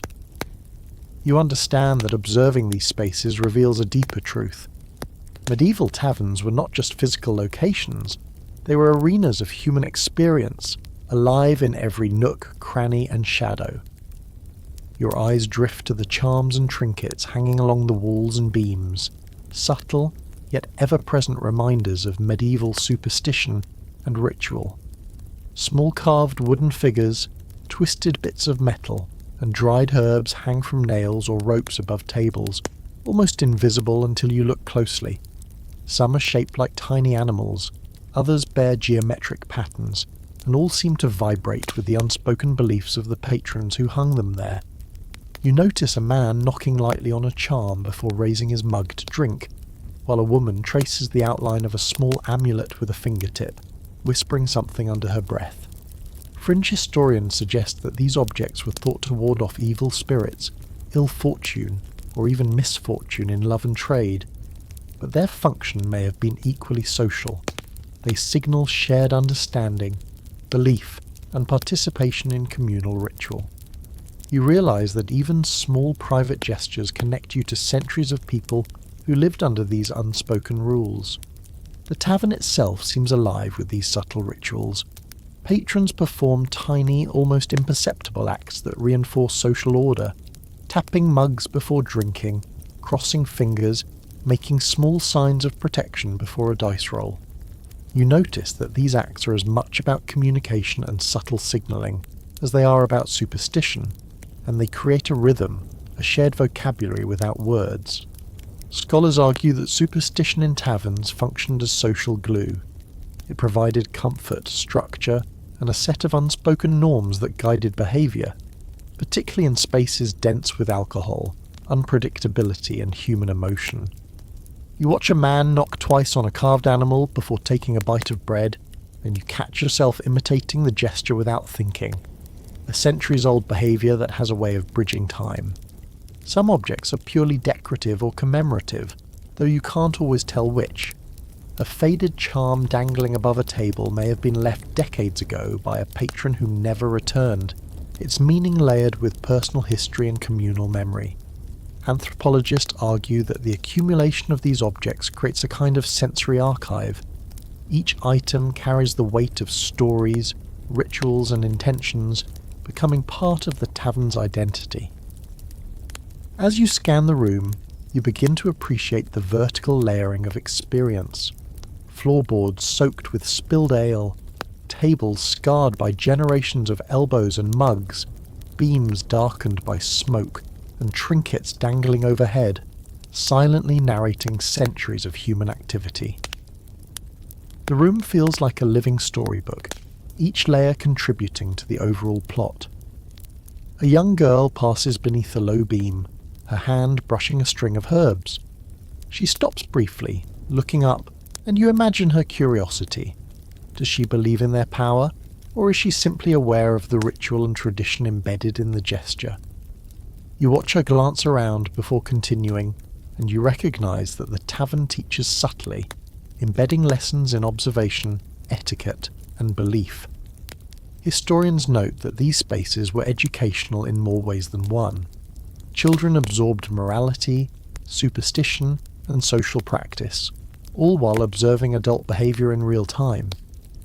You sense the quiet intelligence required to navigate this layered world, understanding that every gesture, glance, and object carries meaning, some sacred, some practical, all integrated into daily life. You notice how charms and rituals intersect with music and conversation. The fiddler strikes a discordant note, prompting a quick touch of a nearby charm from a patron who mutters softly under their breath. Laughter erupts elsewhere, demonstrating the seamless blending of superstition, play, and social interaction. Fringe scholars argue that such interactions illustrate the holistic nature of medieval sensory experience. The smell of smoke, taste of ale, warmth of the fire, rhythm of music, and tactile contact with objects all function together to regulate mood, behaviour, and social cohesion. You feel it now, the faint brush of ritual grounding you amid the chaos, a sensory anchor in the ebb and flow of tavern life. The barkeep, ever observant, seems to understand these rhythms intuitively. He rarely interferes with the charms or minor superstitious acts unless necessary, allowing the patron's rituals to maintain social equilibrium. Anthropologists suggest that this hands-off approach was common. Tavern authority relied not just on force, but on guiding and allowing behaviours that reinforce stability. A man knocks 3 times on a wooden animal charm, and nearby patrons nod subtly, acknowledging shared understanding. Even without spoken words, you can sense the subtle network of agreement, belief, and attention connecting everyone in the room. You take a closer look at a shelf near the hearth, where dried herbs hang next to carved amulets.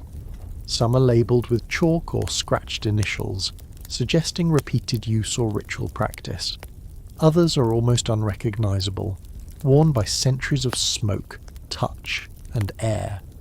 You imagine the stories attached to each one, a charm left by a travelling soldier, a token of love or luck, a ward against illness, or a forgotten object that became part of the tavern's memory. Historians debate whether patrons truly believed in the charm's efficacy, or if the acts were more performative than spiritual. You suspect the truth lies somewhere in between, ritual, habit, and belief intertwined, giving meaning, comfort, and structure to a crowded, unpredictable, and often chaotic environment. The smells in the tavern mingle with these rituals. Smoke curls around hanging herbs, the scent of roasted meat drifts across the room, and ale adds a warm, yeasty undertone. You realise that superstition in a medieval tavern is never isolated. It is woven into all senses. Patrons move, speak, and react with these invisible layers influencing behaviour, whether through expectation, tradition, or psychological comfort. Fringe theorists even suggest that these rituals, combined with environmental cues like fire and music, created a subtle form of emotional regulation, allowing patrons to navigate potentially stressful social interactions safely.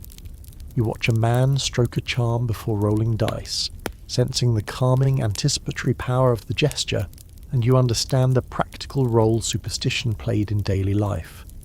Finally, you lean back and absorb the full sensory tableau. Flickering firelight illuminating carved charms, the smell of smoke and roasted meat mingling with faintly herbal fragrances, the rhythmic pulse of music and conversation, and the quiet rituals performed by patrons in corners, near the bar and along the walls. You recognise that superstition and ritual are not trivial embellishments. They are a vital, living part of the tavern's character. They shape perception, social behaviour, and even emotional experience, connecting you to a centuries-old continuum of human habit, belief, and ingenuity. In these subtle, layered acts, the medieval tavern becomes more than a building or a drinking hall. It becomes a microcosm of lived human experience, chaotic, intimate, and endlessly fascinating.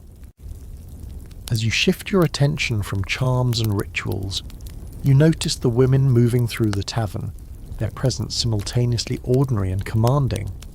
Some serve food and ale, balancing trays with astonishing precision, weaving through puddles of spilled liquid and skirts of dancing patrons. Others sit among the men, quietly contributing to conversation or observing the flow of activity. You realise that medieval taverns were not male-dominated spaces as often imagined. Women were integral, both as labour and as subtle influencers of social order. They managed disputes, directed the flow of service, and maintained a rhythm that kept the tavern functioning despite its chaotic energy. Scholars debate the extent of women's authority. Some argue it was strictly domestic or service-based, while others suggest female innkeepers wielded social and even economic power within these communal hubs. Observing them now, you sense that influence need not be loudly declared to be effective. One woman catches your eye, moving confidently between tables, adjusting seating, delivering mugs, and gently intervening in a brewing disagreement between two patrons. Her authority is quiet but unmistakable. Patrons respond with deference, even as they continue their conversations or playful disputes. Anthropologists argue that this subtle social regulation is a hallmark of medieval communal spaces. Women often served as mediators, arbitrating conflicts while reinforcing norms through presence and action rather than explicit command. You notice the skill it requires, reading the room, anticipating behaviour, and balancing attention across multiple interactions. It's impressive, almost invisible, yet the impact is undeniable. You watch a pair of women in one corner sharing a laugh while observing the room. Their conversation seems casual, but you sense underlying strategies, discussion of patrons' habits, alliances, or quirks, perhaps even trading small bits of information that others would find valuable. fringe historians note that women often functioned as informal intelligence networks in taverns, gathering news, gossip, or observations, and using them to guide behaviour or protect interests. These skills, combined with service and social mediation, position women not as background participants, but as critical nodes in the tavern's social ecosystem. You feel a newfound appreciation for the often overlooked complexity of their roles, recognizing that their contributions maintain the delicate balance between chaos and order. Children scurry around these women, sometimes helping with minor tasks like clearing dishes or delivering mugs. You notice how the women manage the children's presence with efficiency and care, keeping them safe while allowing them to observe, learn, and participate.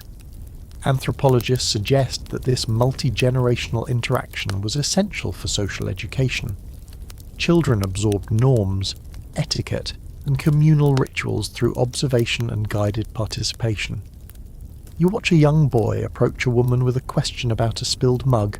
She answers patiently, guiding him through the solution without interrupting the broader flow of her work. Even small moments like this reinforce the invisible but essential social infrastructure of the tavern. The women's influence extends subtly into entertainment. Some encourage patrons to join in song or dance, adjusting volume, tempo, or participation without overt direction. Others intervene in games, ensuring rules are respected or facilitating fair play. You notice how their presence quietly modulates the room's energy, maintaining a rhythm that prevents chaos from tipping into disorder. Historians argue that female participation in tavern life was essential for sustaining communal balance. Through social awareness, mediation, and subtle authority, women ensured that entertainment, labour, and interaction coexisted harmoniously. You watch a young woman tap a patron gently on the shoulder, redirecting his exuberant dance step without anyone else noticing, and marvel at the invisible choreography she maintains. You also observe the dynamic between women and male patrons. There is mutual recognition, respect, and sometimes negotiation, expressed through gestures, eye contact, and tone. Patrons rarely challenge the women's authority overtly. Instead, they adapt to their guidance, often unconsciously. Anthropologists suggest that these interactions illustrate the nuanced power structures within medieval social spaces. Authority is performed, negotiated, and reinforced through observation and subtle influence rather than direct confrontation. You sense that even casual gestures, lifting a mug in acknowledgement, stepping aside for passage, or responding to a prompt, are part of this unspoken social code, maintained by centuries of learned behaviour. One woman moves to the hearth, adjusting a pot and ensuring the fire burns steadily. Her attention is both practical and social. Maintaining the hearth preserves warmth and sustains communal comfort, but it also signals vigilance, reliability, and care to the patrons. Scholars note that hearth management was a central responsibility in medieval inns and taverns, one that carried both symbolic and functional weight. A well-tended fire communicates stability, security, and hospitality, reinforcing the barkeep's authority and the patron's sense of comfort. Watching her, you understand that such labour is not merely domestic, but deeply intertwined with social, psychological, and communal dynamics. The presence of women also shapes conversation and behaviour in subtle ways. Patrons may moderate speech, adjust tone, or redirect attention based on who is present and observing. Anthropologists argue that female observation acted as both social calibration and behavioural enforcement, reinforcing norms without formal intervention. You watch a rowdy man lower his voice slightly as a serving woman approaches, and a younger patron adjusts his posture, suddenly aware of unseen rules. Even without spoken instruction, the women's presence structures activity, guiding behaviour, and reinforcing social cohesion. Finally, you take a step back and absorb the broader picture. The medieval tavern is not a static space dominated by men or the loudest voices. Women serve, observe, mediate, and influence in ways that are essential yet often invisible. Their labour maintains the rhythm of service, Their presence stabilizes social interaction, and their subtle authority preserves equilibrium in a room of chaos, music, games, and gossip. You recognize that the true heartbeat of the tavern is collaborative, reliant on both visible and invisible participants, and that women, though sometimes overlooked in historical accounts, are central to the living, breathing organism that is this medieval space. Their influence is nuanced, pervasive, and deeply human, shaping the tavern's character as much as the ale, fire, or architecture ever could. As you watch the women orchestrating subtle order, your attention drifts to the children weaving through the room, a chaotic yet instructive presence that gives life an almost unpredictable rhythm. They dart between tables, occasionally pausing to tug at a parent's sleeve, grab a scrap of bread, or duck under a swaying skirt, all while keeping a careful eye on the adults' movements. Their energy contrasts sharply with the adults' controlled chaos, and yet the two coexist seamlessly. Anthropologists note that medieval taverns were rarely segregated by age, meaning children absorbed social norms and survival lessons through observation and participation. They learned timing, attention, and negotiation by moving through crowded spaces, adapting instinctively to the shifting moods and rules that adults enforce subtly through glance and gesture. You notice one small boy who seems particularly skilled at navigating these unpredictable paths. He scoops a piece of bread from the floor near a distracted patron, glancing quickly to ensure no one notices. He then darts behind a barrel, triumphant, munching on his prize. To you, the act is charming and clever, but to scholars of medieval life, it illustrates critical social training, learning to assess risk, manage stealth, and respond to opportunity in real time. Children in taverns were, in effect, apprentices not only in work but in observation, diplomacy, and the subtle art of human interaction. The lessons were sometimes accidental, sometimes guided, but always essential for survival in a world where luck, skill, and social awareness were intertwined. Some children assist in minor tasks, delivering mugs or clearing empty bowls under the watchful eyes of adults. You notice how the women coordinate these movements seamlessly, ensuring the children participate safely while also keeping the broader rhythm of the tavern intact. Anthropologists describe this as informal vocational and social education. Children acquire labour skills, etiquette, and social intelligence simultaneously, all embedded in play and participation. One girl passes a tray to a patron, almost spilling it, and the serving woman calmly redirects her without comment. A quiet lesson in attention and balance. You realise that these interactions are invisible yet profoundly shaping. Every action and reaction teaches a code of behaviour, a set of rules that extend far beyond the tavern's walls. You observe children imitating adult behaviour in surprising ways. One boy mimics the motion of the barkeep as he pours ale, bowing slightly, tilting a wooden mug with exaggerated care. Another child whispers to a friend, recounting a tale overheard from a travelling merchant, complete with hand gestures and dramatic emphasis. Historians suggest that imitation was not merely playful, it was an essential method of learning in a society where literacy was limited and apprenticeship was experiential. The tavern, with its layers of smell, sound, and ritual, becomes a classroom for human behaviour, risk assessment, and narrative skill. You catch yourself marvelling at how quickly the children absorb the environment, blending observation, imitation, and improvisation into a rich, experiential education. Some of the children are bold, sneaking into corners where adults confer or trade, peering at maps, coins, or secretive gestures. These shadowed lessons teach observation, timing, and discretion, the ability to gather knowledge without attracting attention. Fringe historians argue that these practices honed instincts that would later serve for commerce, negotiation, or survival in the broader medieval world. You watch a young girl crouch near a pair of merchants, her wide eyes taking in the exchange, then scurry away when a footstep nears. The scene is both humorous and instructive, a microcosm of human learning in a sensory-rich environment. Children also interact with the social rituals embedded in the tavern.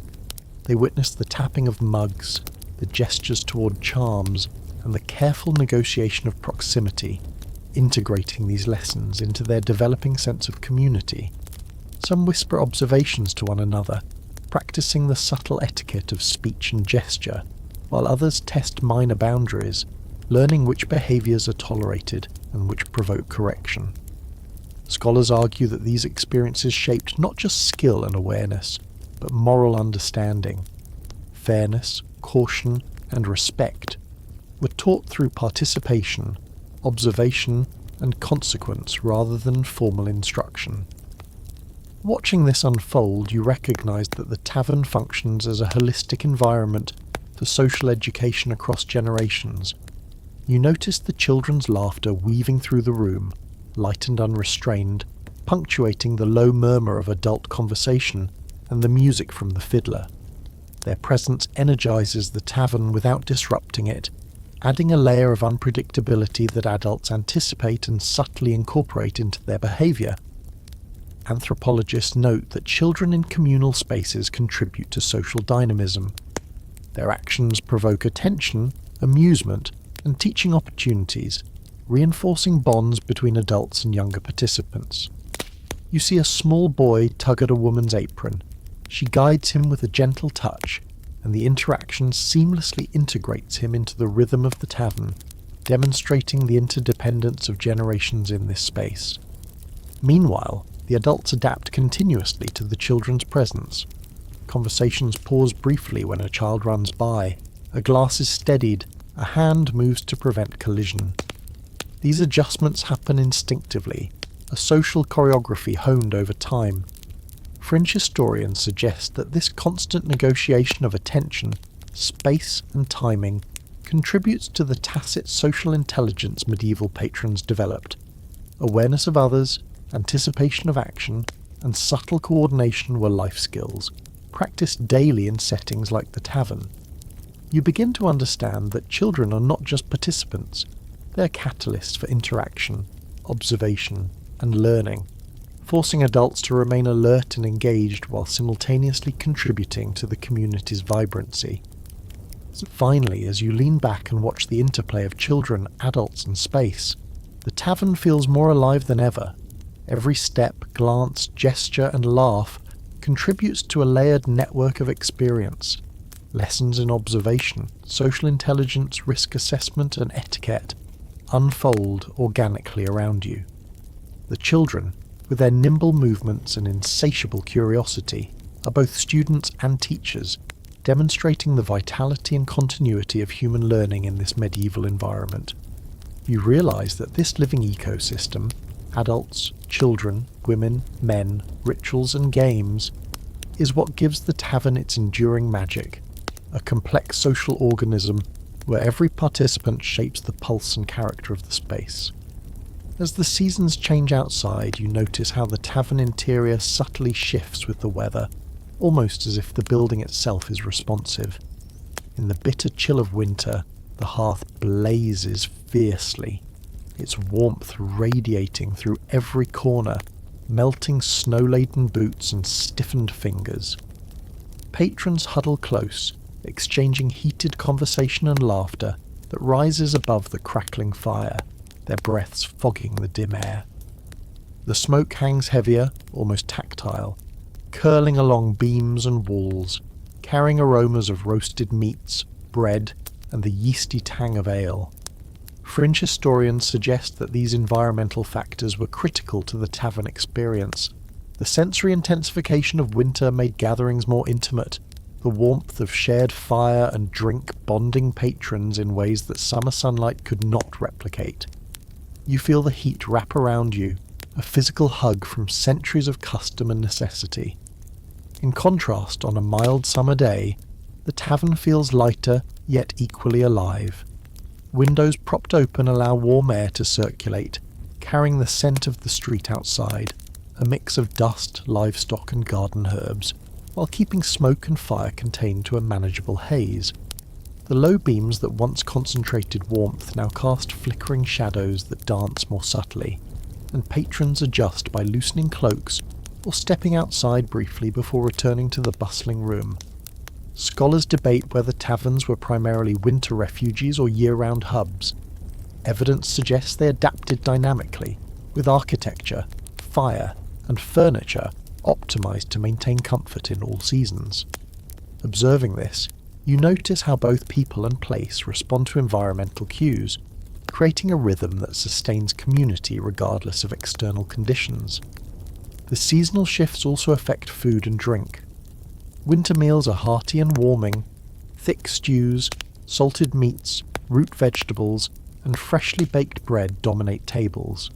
Ale is often stronger, designed to warm both body and spirit. Patrons eat and drink deliberately, savouring textures and flavours heightened by the cold air outside. In summer, lighter fare is more common.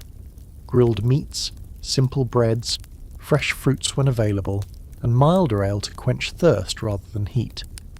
Anthropologists suggest that this seasonal adjustment reflects both practical survival strategies and social adaptation. Meals, drink, and tavern rhythms flex to complement the environment, reinforcing communal cohesion by keeping all participants comfortable, nourished, and engaged. You notice the subtle choreography. Servers adjust speed, patrons adjust posture, and even music seems to match the season, moving in tempo and volume with the energy of the crowd. You observe how patrons adjust their behaviour with the seasons too. In winter, people huddle together, bodies pressed close, conversations soft but intense, while stories, gossip and strategy circulate with greater intimacy. Summer gatherings are more energetic, louder, with open doors and windows inviting passers-by to participate or observe. Anthropologists note that environmental factors influence social behaviour profoundly. Heat, cold, and light subtly dictate proximity, attention, and interaction.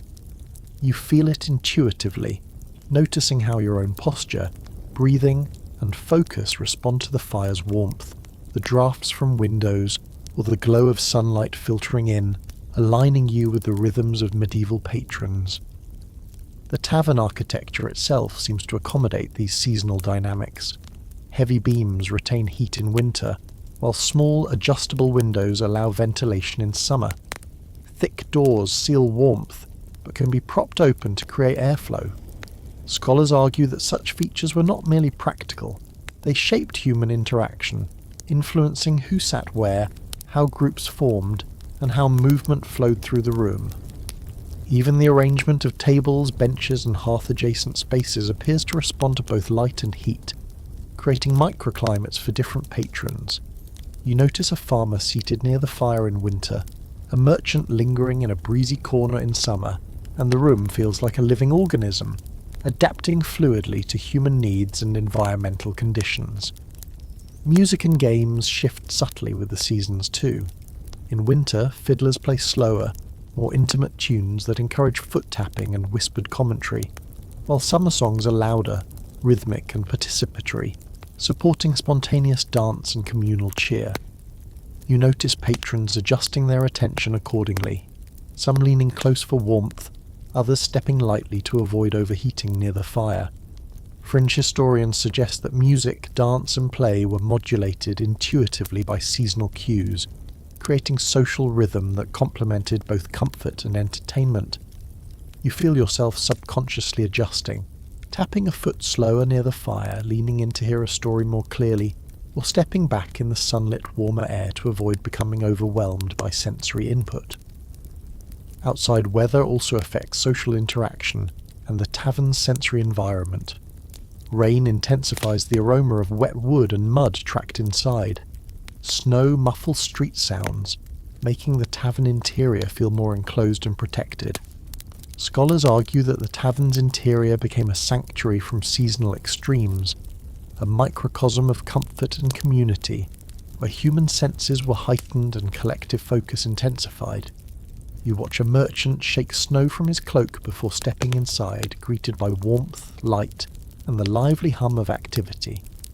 His relief is palpable, his mood shifting with the sensory contrast, and you recognise that the tavern's seasonal adaptability directly shapes human experience, engagement, and behaviour. You also notice seasonal adjustments in labour. Women serving drinks and food move with awareness of temperature and crowd density, adjusting pace to maintain service efficiency without discomfort. Patrons alter clothing, seating, and proximity, while children's activity ebbs and flows with both light and heat. Anthropologists note that these adjustments are a form of embodied social intelligence. Participants continuously read the environment and modulate behaviour to maintain comfort, rhythm, and harmony. You feel it too, the warmth of the hearth, the draught from the windows, the smell of food intensified by cooler air, aligning your attention and awareness with the flow of the tavern. Finally, as the fire flickers and daylight fades, you take a full breath and absorb the seasonal symphony. The warmth of the hearth, the energy of patrons adapting, the smell of ale and food, the shifting music, and the gentle hum of conversation.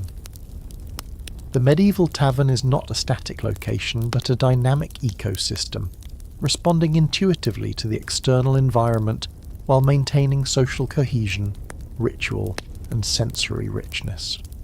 You understand that each season adds a layer of complexity, subtly shaping behaviour, mood, and experience. In this way, the tavern becomes more than a building or social hub. It is a living, adaptive organism, blending architecture, environment, and human interaction into a seamless whole that has endured through centuries of use, adaptation, and memory. You begin to notice how the tavern functions as the town's informal news network, a place where gossip, rumours, and urgent information flow faster than any messenger could manage. Patrons lean close, whispering snippets of news, from market prices to scandalous affairs, from bandit attacks on distant roads to rumours of tax increases or the arrival of a travelling noble.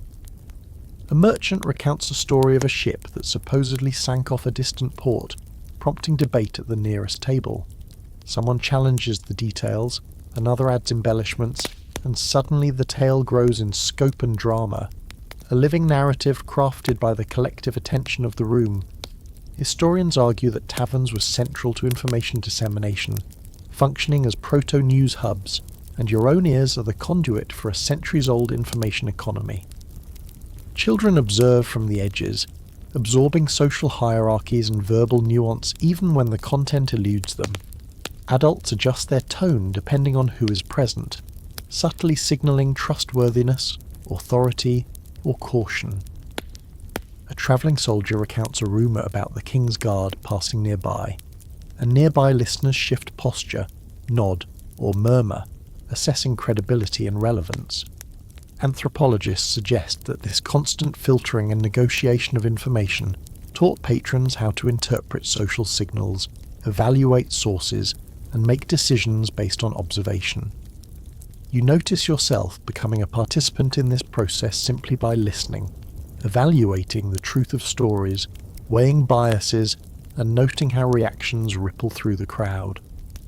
The barkeep moves among these conversations like a conductor of social rhythm, subtly managing attention and engagement without overt interference. A nod here, a grunt there, a timely intervention. Each action reinforces trust, directs focus, or diffuses tension. Fringe historians argue that barkeeps functioned as community moderators, controlling not just alcohol and seating, but also the flow of information, gossip, and rumour. You notice him leaning subtly toward a group whispering about a traveller's misfortune, redirecting their energy with a well-timed comment, and you realise how essential this subtle oversight was to maintaining equilibrium in a room teeming with stories, speculation, and human emotion. Some rumours are mundane, like the farmer boasting about a bountiful harvest. Others are sensational, bordering on absurd, like tales of ghosts in the forest, or a supposed thief among local merchants. Patrons assess, challenge, and embellish each story, creating a layered tapestry of information that is as much about entertainment as it is about truth. Scholars debate the reliability of tavern news. Some argue that it is largely fictionalized, while others note that kernels of truth persist, reinforced by collective observation and repeated reporting. You find yourself captivated by the social mechanics. Each person's reaction signals belief, skepticism, or authority, creating an ongoing negotiation of credibility that extends far beyond the words themselves. You notice that the rhythm of storytelling is deeply tied to sensory context. The crackle of the fire punctuates dramatic pauses, the clinking of mugs punctuates jokes or punchlines, music swells to heighten tension, or fade to allow a tale's climax. Anthropologists argue that the integration of multisensory cues enhances memory, engagement, and persuasion, ensuring that the room collectively experiences the narrative rather than passively observing it. You watch a merchant dramatically recount a skirmish with bandits, his hands gesturing wildly, and the room responds collectively, leaning forward, raising eyebrows, nodding, or murmuring in disbelief. The tale lives not on paper, but in the shared sensory and social space, becoming a communal property even as its details fluctuate.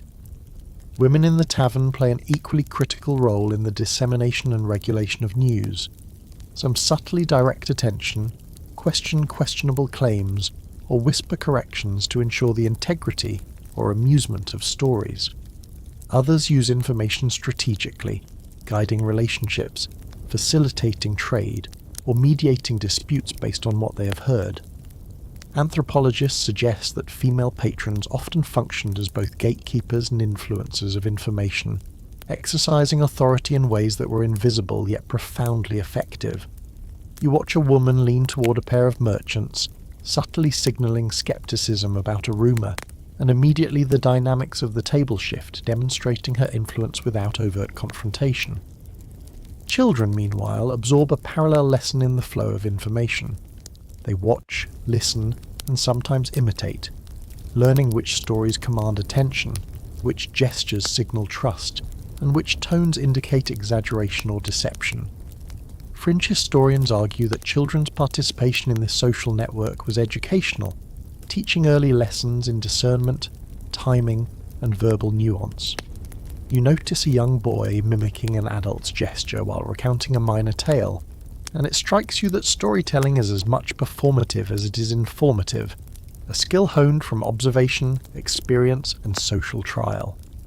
Some of the information spreads through coded signals or subtle gestures. A hand tapped twice on a table, a glance toward the hearth, or a raised mug can convey agreement, skepticism, or urgency. Anthropologists suggest that these nonverbal cues functioned as a low-risk means of negotiating credibility, authority, and attention in a crowded, noisy, and alcohol-infused environment. You notice a man subtly tapping a mug while repeating a rumour, and nearby listeners respond with nods or murmurs, recognizing the implied emphasis without words. It's a system of trust, deception, and signalling that operates fluidly, almost imperceptibly, yet with enormous social weight. Music and games intersect with the flow of news, creating pauses, cues, and emphasis in conversation. A fiddler's swell might signal the dramatic moment of a story, while a dice roll punctuates humour or tension. You notice how participants time their gestures, glances, and interjections to the rhythm of the room, ensuring that stories remain engaging and coherent amid the surrounding noise. Fringe historians argue that this integration of sound, movement, and information is an example of multisensory storytelling at its peak. Narrative, social engagement, and environmental cues merge to create an immersive experience. You feel your own attention sharpen, drawn into the flow, passing fact from embellishment, assessing character, and intuitively learning the invisible social code of medieval tavern communication. Finally, as you lean back and absorb the room, you realize that the tavern functions as a living network, a hub where information, rumour, and story are currency as important as ale or bread. Patrons share, embellish, and debate, while women, barkeeps, and children all contribute to regulating credibility, focus, and social cohesion. The tavern becomes more than a building or a hall. It is an organism of shared human knowledge, memory and behaviour, constantly adapting to mood, environment, and circumstance. You feel that even as a visitor, your senses, attention, and intuition are part of this centuries-old flow, connecting you to generations of people who have relied on these same rituals, rhythms, and interactions to survive, learn, and thrive in a complex, unpredictable world. Amid the hum of conversation, you notice shelves lined with jars, herbs, and mysterious concoctions, the subtle reminders that medieval taverns often doubled as informal apothecaries. Dried herbs hang in bundles from beams, powdered roots sit in clay jars, and a faintly pungent aroma drifts from a small container near the hearth. Patrons pass by, occasionally touching a vial, inhaling its scent, or muttering a short prayer before adding a pinch to their stew or drink. It's a curious blend of medicine, superstition, and ritual. Some fringe historians suggest that alehouses were as much places for folk remedies as for ale, offering patrons herbs for stomach aches, colds, or fatigue, often administered with advice passed down orally over generations.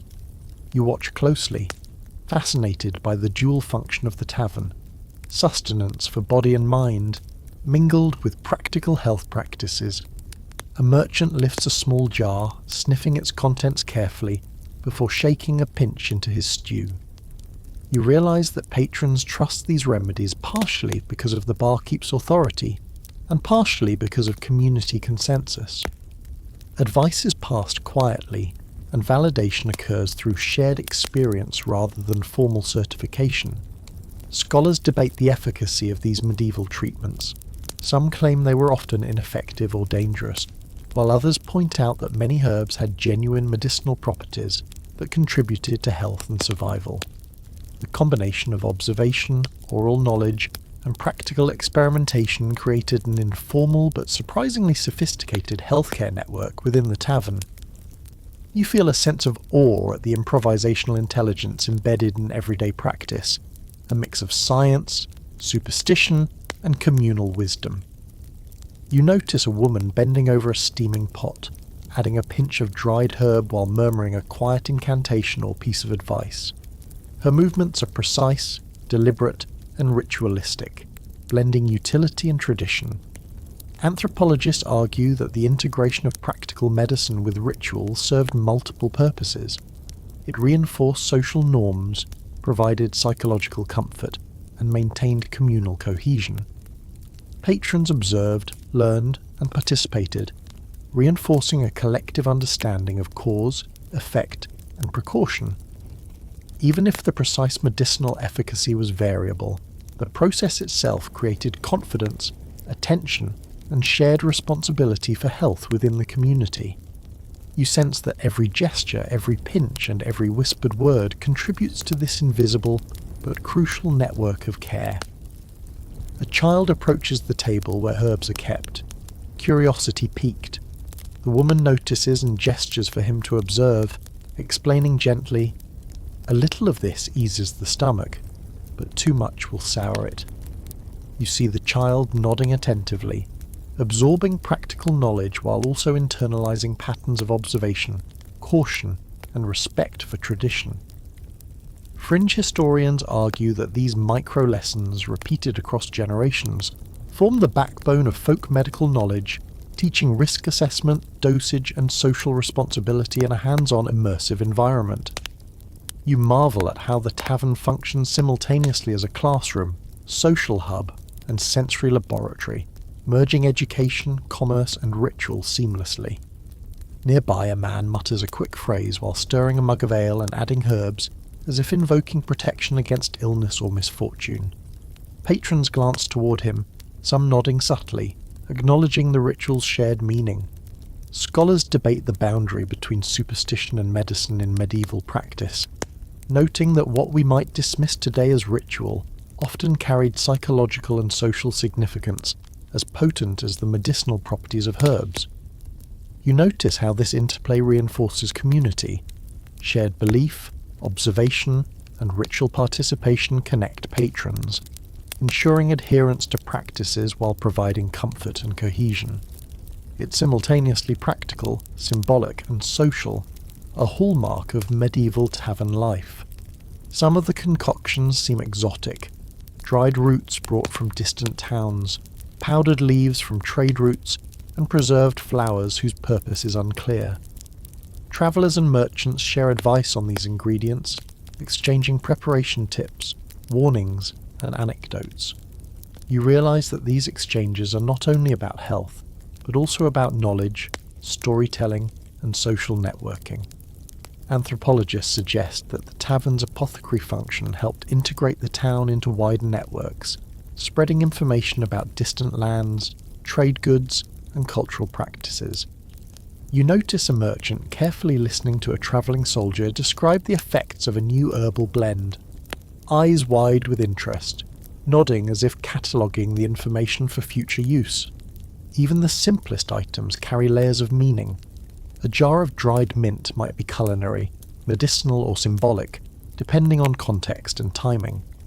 Patrons interpret these objects through shared knowledge, experience, and observation, creating a dynamic culture of interpretation that blends utility with symbolism. Fringe historians suggest that such dual-function objects are emblematic of medieval sensory intelligence. Every object serves multiple purposes, requiring participants to learn, observe, and negotiate meaning continuously. You feel your own understanding of the space expanding as you watch, recognizing that each gesture, addition, or pinch of herb is a lesson in practical wisdom, social coordination, and embodied knowledge. The barkeep moves between tables, noting which patrons use herbs and how, offering subtle guidance or small comments without interfering. Anthropologists argue that this oversight reinforces authority while maintaining autonomy for patrons to experiment, participate, and learn. Even minor corrections, a tilt of a jar, a verbal suggestion, a glance, carry enormous weight in shaping behaviour, ensuring that lessons are transmitted accurately without enforcing strict hierarchy. You see how trust, observation, and experience converge in these interactions, demonstrating a sophisticated, practical form of communal pedagogy that is almost invisible to the untrained eye. Music and conversation continue around the apothecary area, but the rhythm is different here. Slower, deliberate, punctuated with care. Patrons focus, speak softly, and act with attention, allowing the sensory and cognitive demands of herb preparation and medicinal consultation to coexist with the boisterous energy elsewhere. You realise that the tavern functions as a multi-zoned environment. Chaos, ritual, learning, and entertainment coexist simultaneously, each zone influencing the other subtly, creating a holistic, immersive, and adaptive social ecosystem.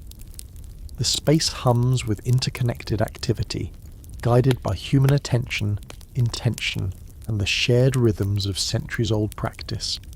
Finally, you lean back and take in the full panorama: steaming pots, jars of dried herbs, murmured advice, subtle rituals, and attentive observation.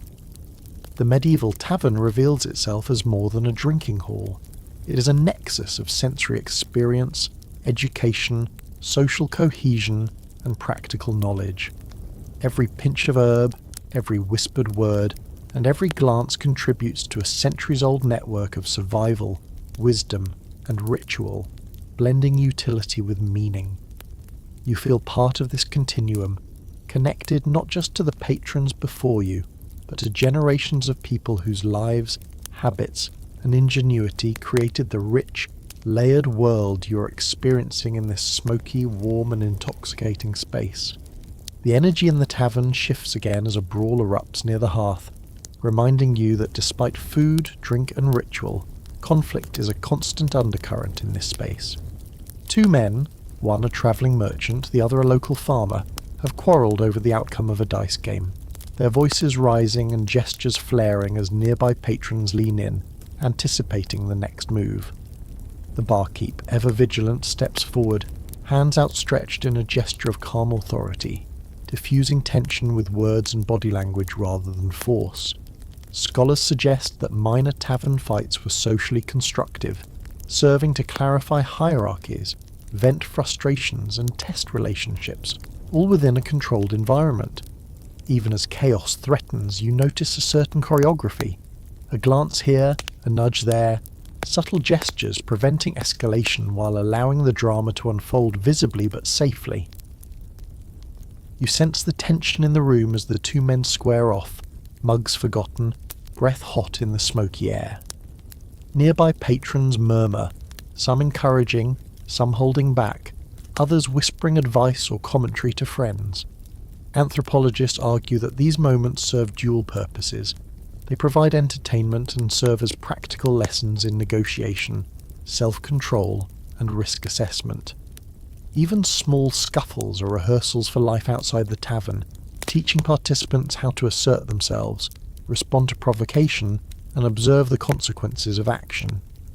You watch closely, noting how the crowd's energy subtly guides the behaviour of those involved, diffusing potential danger through social expectation rather than physical intervention alone. The barkeep's intervention is precise and deliberate. He positions himself between the two men, speaking in a calm but authoritative tone, while simultaneously directing other patrons to move slightly back, creating space for resolution. Anthropologists suggest that barkeeps acted as informal regulators, a combination of mediator, authority figure, and social choreographer. Their presence ensures that minor disputes remain contained, preventing escalation while allowing the participants to preserve dignity and learn from the incident. You notice how even the quietest gestures, the tilt of a hand, the direction of a glance, a steadying touch, carry as much authority as spoken words. Nearby, a group of women and children watch the proceedings with careful attention. The women whisper guidance to younger patrons, subtly signalling who should intervene, who should stay back, and how to read the room's social cues. Children absorb these lessons, learning when to assert themselves, when to yield, and how observation can replace direct confrontation. Anthropologists note that taverns served as informal schools for social intelligence, where observation and participation cultivated skills in negotiation, conflict resolution, and human psychology. You feel as though you are witnessing an educational drama unfolding naturally, with every participant learning, teaching, or observing. The fight itself is brief, almost ritualized. A shove, a feint, a gesture, and suddenly tension dissipates, replaced by laughter, shared sighs, and clinking mugs. Patrons acknowledge the resolution with subtle nods, cheers, or murmurs, reinforcing the unwritten rules of behaviour. Fringe historians suggest that such contained conflicts are integral to the tavern ecosystem, functioning as both entertainment and social calibration. You notice that every participant, the barkeep, women, children, and observers, plays a role in maintaining equilibrium, demonstrating a sophisticated collective intelligence embedded in communal life. The space thrives on this balance of tension and release, order and chaos. Nearby games continue uninterrupted, although the players adjust subtly in response to the scuffle. Dice rolls are watched more closely, gestures are more deliberate, and wagers are made with extra caution. Anthropologists argue that such events illustrate how humans adapt behaviour in real time, based on environmental feedback and social observation. Even the most minor conflicts provide lessons in vigilance, strategy, and interpersonal skill. You see how the tavern, despite, or perhaps because of, its chaotic energy, functions as a dynamic classroom for life, teaching lessons that extend far beyond ale and food. Music adapts to the brawl as well. The fiddler momentarily softens, waiting for the tension to dissipate, then resumes with a measured rhythm that blends reassurance and continuity. Patrons respond instinctively, adjusting conversation volume, body language, and attention to harmonise with the social energy. Scholars suggest that music in medieval taverns was not merely entertainment, but a regulator of emotional and social atmosphere, reinforcing cohesion while supporting negotiation and subtle authority. You feel this influence yourself, your heartbeat aligning unconsciously with the rhythm, a sensory cue that tempers your own reactions to the drama unfolding. The aftermath of the scuffle is telling. Both men return to their places, mugs in hand, nodding or exchanging a few conciliatory words. The crowd settles, laughter and conversation resume, and the tavern hums with restored energy. Anthropologists argue that such restorative practices, ritualized apologies, acknowledgement of authority or collective laughter, reinforce social cohesion, ensuring that minor disruptions do not fracture the delicate balance of the community. You watch as the room collectively moves past the incident, understanding that each participant has played a role in both escalation and resolution, shaping the social rhythm of the space in real time. You notice small gestures throughout, a patron helping another steady a mug, a whispered reassurance, a gentle nudge to a child in the way of safety. These acts, though minor, are essential to the tavern's function. Anthropologists describe this as distributed social governance, where community members collectively enforce norms, maintain safety, and regulate energy without centralized power. Even as an observer, you sense the effectiveness of these invisible structures, the way they allow freedom, play, and chaos to coexist with order, trust, and safety. The tavern is alive, and you are part of its pulse. Finally, as the firelight flickers across faces and furniture, you reflect on the role of brawls in this centuries-old ecosystem. They are more than spectacle.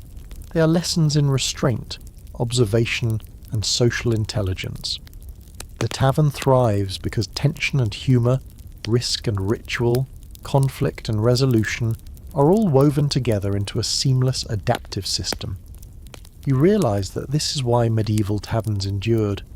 They were dynamic, interactive, and human, offering not just sustenance but a living, breathing environment in which people learned, laughed, and survived together. In the aftermath, the air feels charged but harmonious, a testament to the intricate dance of social life in this smoky, warm, vibrant space. Your attention drifts to the stories and songs unfolding across the tavern, a complex tapestry of human memory, humour, and moral reflection. In one corner, a travelling minstrel plucks his strings unevenly, yet the melody carries, winding around tables and patrons like smoke from the hearth. His voice cracks slightly, narrating a tale of a knight who lost his way in the forest, encountering mischievous spirits that led him in circles until dawn. Patrons lean forward, some chuckling at the knight's misfortune, others nodding knowingly at the cautionary lesson embedded in the story.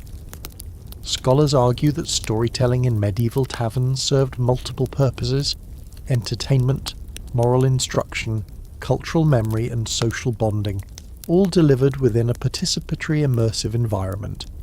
You feel yourself drawn into the narrative, not simply listening but participating, your reactions subtly influencing the energy around you. Nearby, a merchant exaggerates his tale of a recent journey, gesturing wildly as he recounts the difficulties of navigating muddy roads and negotiating tolls with local officials.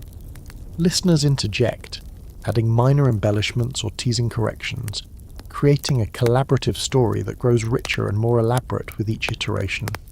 Anthropologists note that this kind of communal narrative construction teaches perspective, improvisation, and social negotiation, blending humour and learning seamlessly.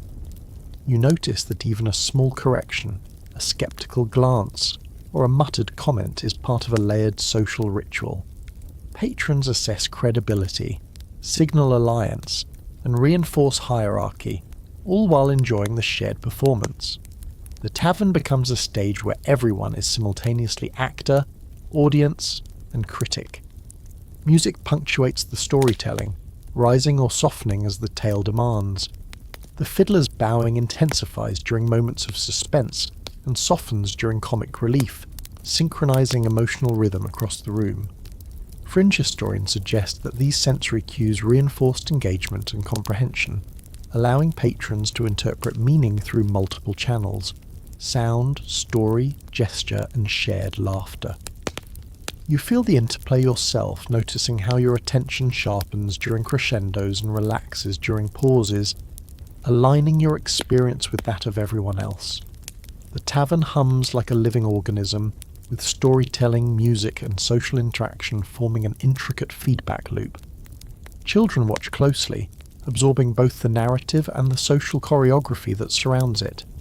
They notice which gestures elicit laughter, which interjections command attention, and which reactions signal approval or disapproval. Anthropologists argue that storytelling in such spaces served as a practical education for children, teaching them memory, morality, improvisation, and social literacy. You watch a boy attempt to retell a joke he overheard earlier, adding hand gestures he observed from adults, and the surrounding patrons respond with encouragement and gentle correction, reinforcing communal learning through participatory engagement.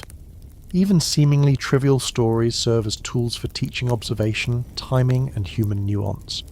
Women in the tavern play a central role in moderating stories and songs. Some provide corrections, interject commentary, or guide younger listeners in understanding narrative context. Others subtly emphasize or downplay moral lessons depending on the audience. Scholars note that female participation was essential to the tavern's storytelling ecosystem. Women helped maintain balance, ensured lessons were internalized, and reinforced social norms through guidance, observation, and intervention. You notice a woman leaning slightly toward a young listener, whispering a small clarification, and immediately the child nods, adjusting their understanding without disrupting the performance. These subtle interventions preserve order, clarity, and communal cohesion, ensuring the tavern stories remain socially instructive while entertaining. Some patrons embellish the minstrel's tale spontaneously, adding minor characters, local references, or humour that draws laughter and applause. This participatory evolution of stories highlights the fluid nature of oral culture. Tales are living entities, shaped and reshaped by audience interaction. Fringe historians argue that the dynamic creation of narrative in taverns preserved cultural memory more effectively than rigidly written accounts, as it engaged attention, sensory awareness, and communal reinforcement.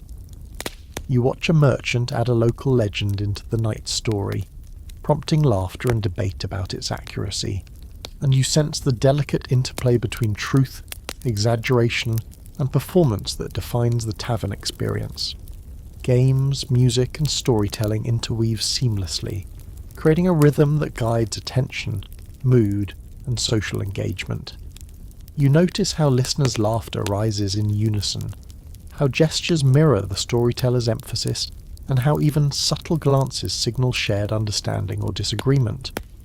Anthropologists suggest that this multisensory, participatory storytelling functions as social calibration. Patrons learn to read cues, assess reliability, and synchronize attention and emotion with a group, strengthening cohesion while entertaining. You feel yourself swept into this subtle orchestration, caught between narrative, rhythm, and observation, fully immersed in the sensory richness of the medieval experience. Even minor details carry weight. The tilt of a mug, a pause in conversation, a soft murmur of agreement, all punctuate the narrative, subtly guiding attention and reinforcing social norms. Scholars argue that these micro-interactions are essential to understanding how medieval taverns functioned as complex social spaces. You notice a small exchange. A woman nods slightly at the minstrel's punchline, prompting several nearby listeners to laugh at the same moment, aligning emotional rhythm across the room. Even seemingly minor gestures play a crucial role in synchronizing the tavern community, making storytelling a collective, dynamic event rather than a passive performance. Outside, the fading light filters through small, uneven windows, casting elongated shadows across the room. These shadows interact with the flickering fire and the gestures of patrons, adding visual drama to the storytelling. Fringe historians suggest that low-light conditions enhanced attention, imagination, and emotional engagement, encouraging listeners to focus more intently and respond more vividly to the unfolding narratives. You notice the effect yourself. Faces glow in firelight, gestures seem exaggerated, and the room feels alive with movement, reaction, and anticipation. The visual environment becomes part of the story, guiding attention and amplifying the communal experience. Finally, you realize that the tavern is a living archive of human experience. Songs, stories, and jokes are not merely entertainment. They encode memory, morality, social instruction, and cultural identity. Every gesture, laugh, or whisper participates in this ongoing performance, creating a multi-layered, sensory-rich, and socially complex environment. The minstrel's tale, the merchant's exaggerations, the fiddler's accompaniment, and the subtle interventions of women and children all converge into a vibrant network of knowledge, attention, and memory.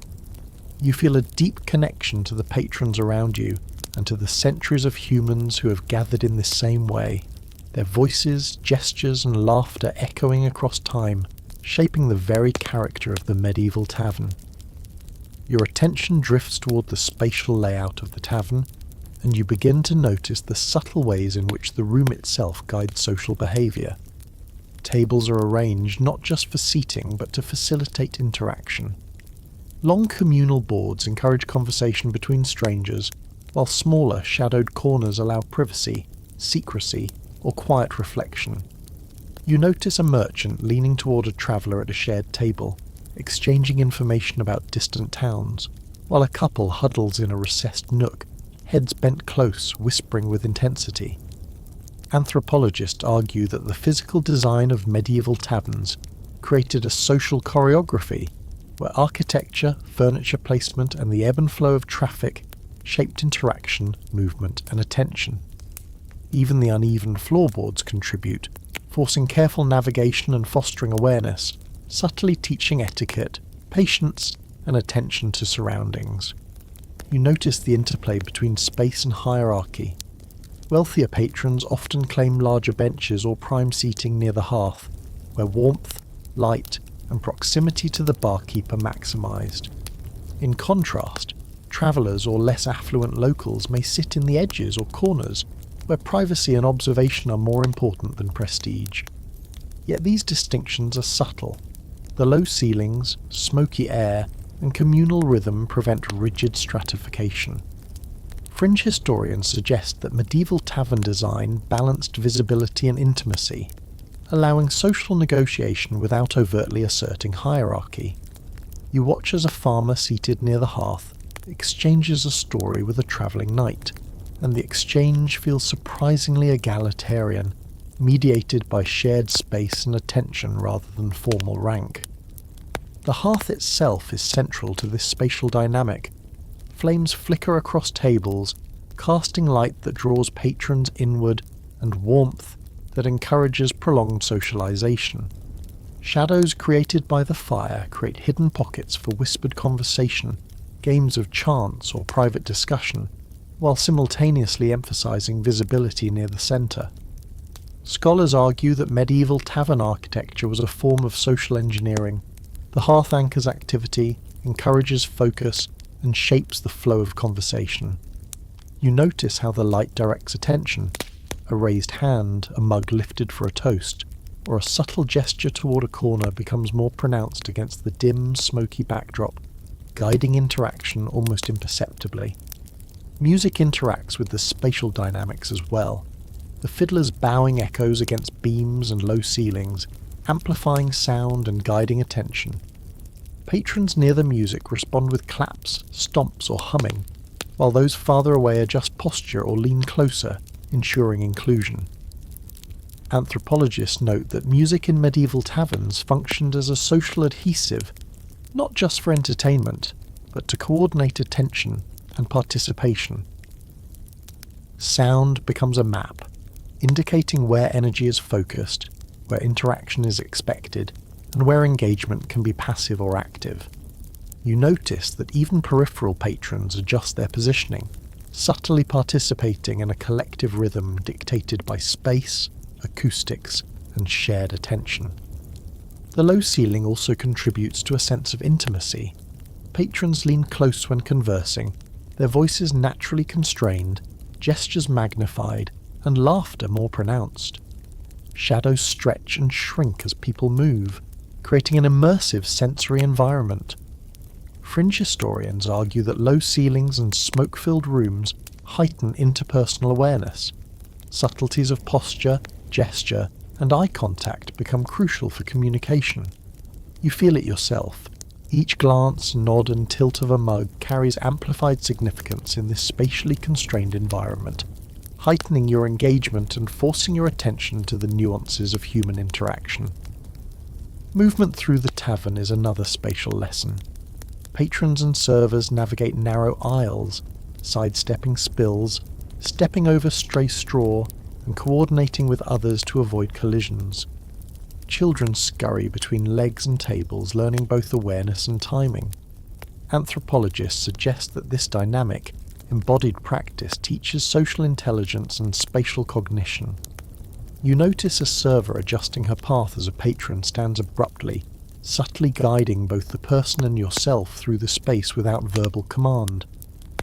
Every shift, pause, or step reinforces unspoken rules, blending attentiveness, anticipation, and courtesy into a natural rhythm.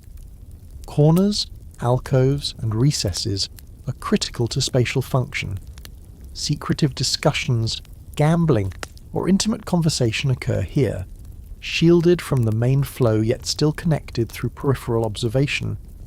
Patrons utilize these zones for privacy, while others learn by watching, noting body language, gestures, and expression. Fringe historians suggest that these zones cultivate a sophisticated sense of social reading, understanding hierarchy, deception, trust, and alliances through observation.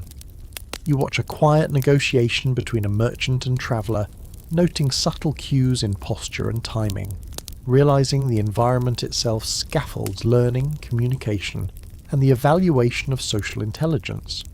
Even furniture placement reinforces interaction patterns. Long communal tables encourage storytelling, games, and collaborative activity, while benches placed near walls serve as observation posts, allowing patrons to remain involved while limiting direct engagement. The combination of central hubs and peripheral spaces creates a natural ebb and flow. Conversation, attention, and action migrate dynamically, keeping the room alive and adaptable. Scholars argue that this spatial rhythm was critical to medieval social life, supporting hierarchy, learning, entertainment, and community in a single room. You feel immersed in this adaptive design, recognizing that even small choices in furniture placement, hearth location, and window design profoundly shape human interaction. Finally, you notice the layered nature of sensory and spatial engagement. Light, fire, shadow, sound, and architecture interact to guide attention, dictate behavior, and regulate energy in the room. Patrons respond instinctively, adjusting voice, gesture, and posture, while children, women, and men all contribute to maintaining equilibrium. The tavern is a living, adaptive system. Space, movement, and human behavior coalesce into a dynamic organism that thrives on continuous interaction, observation, and adaptation.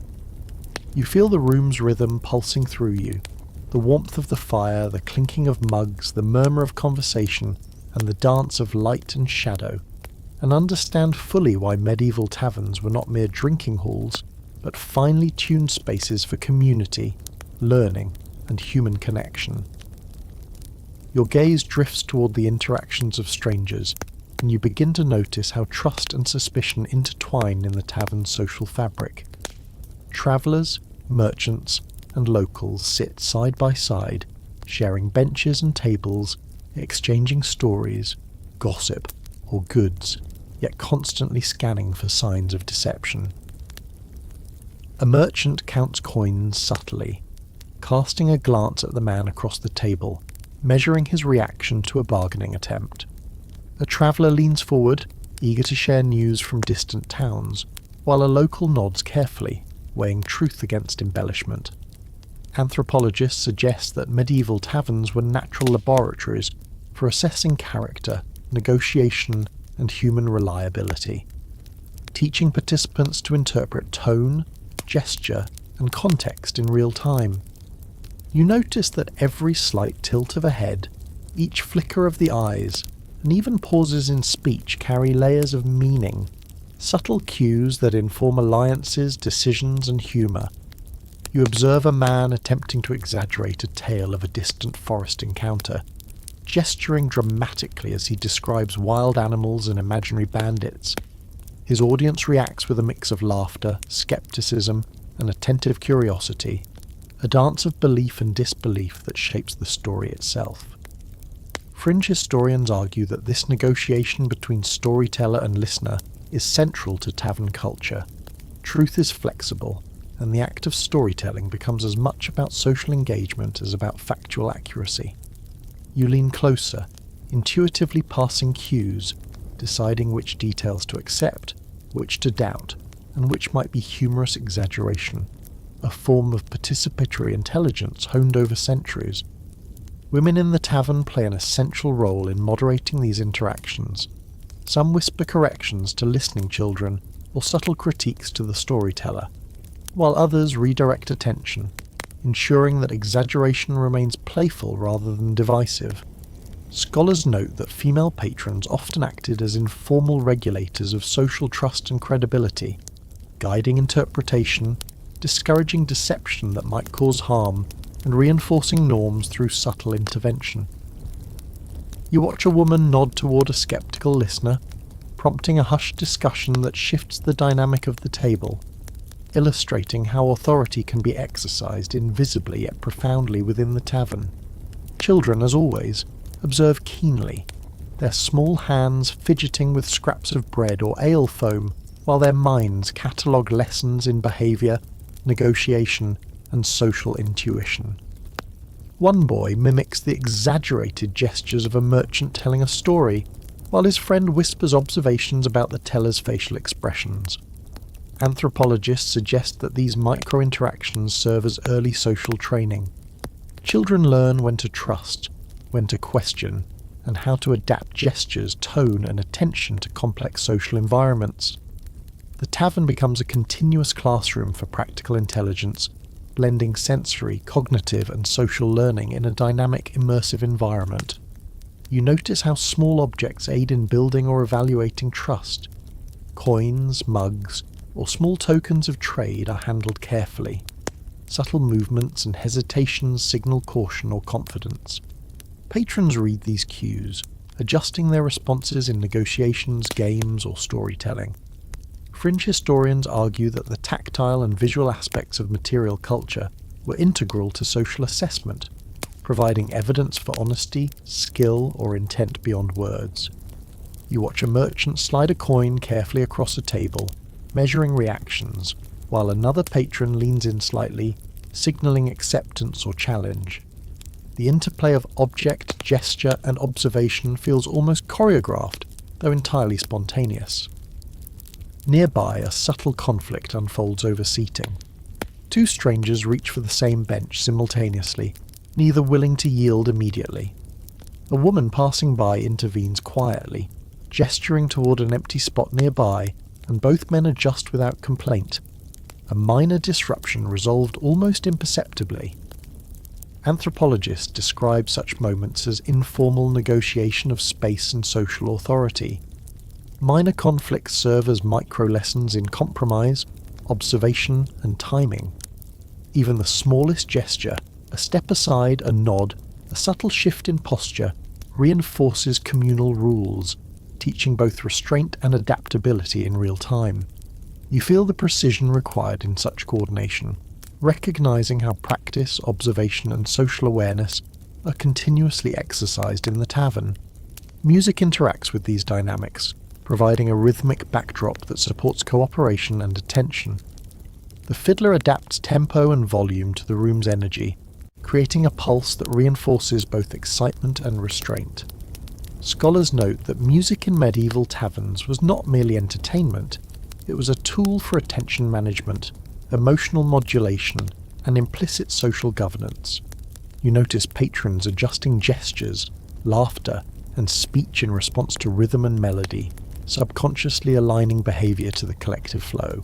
Even peripheral observers are drawn into the pattern, demonstrating how multi-sensory stimuli coordinate complex social interaction.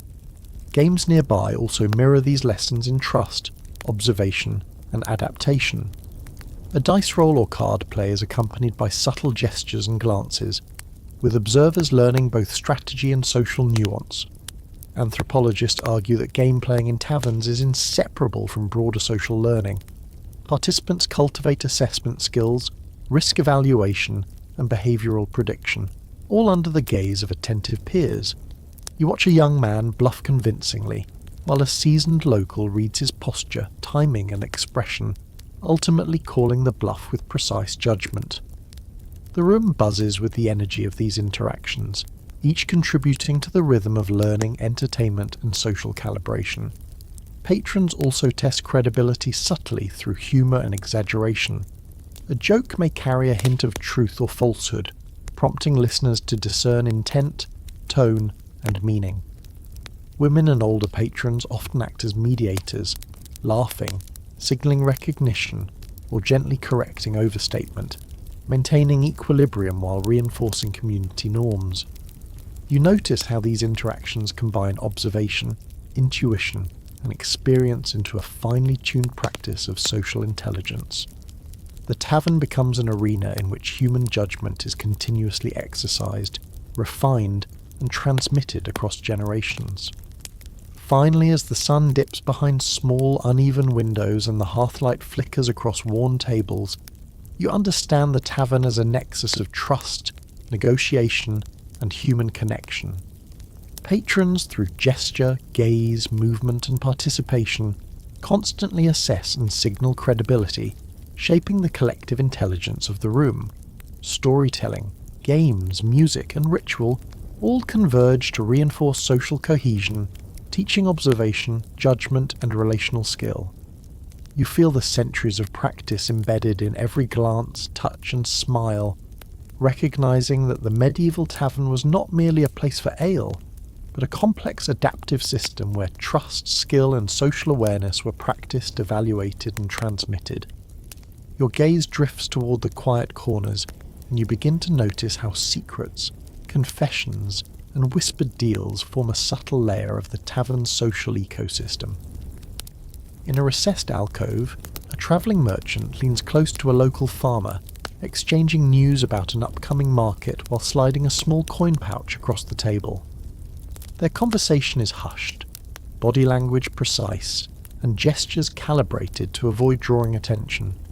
You realise that these private interactions are essential to the functioning of the tavern, operating alongside the louder, more visible activities like music, games, and brawls.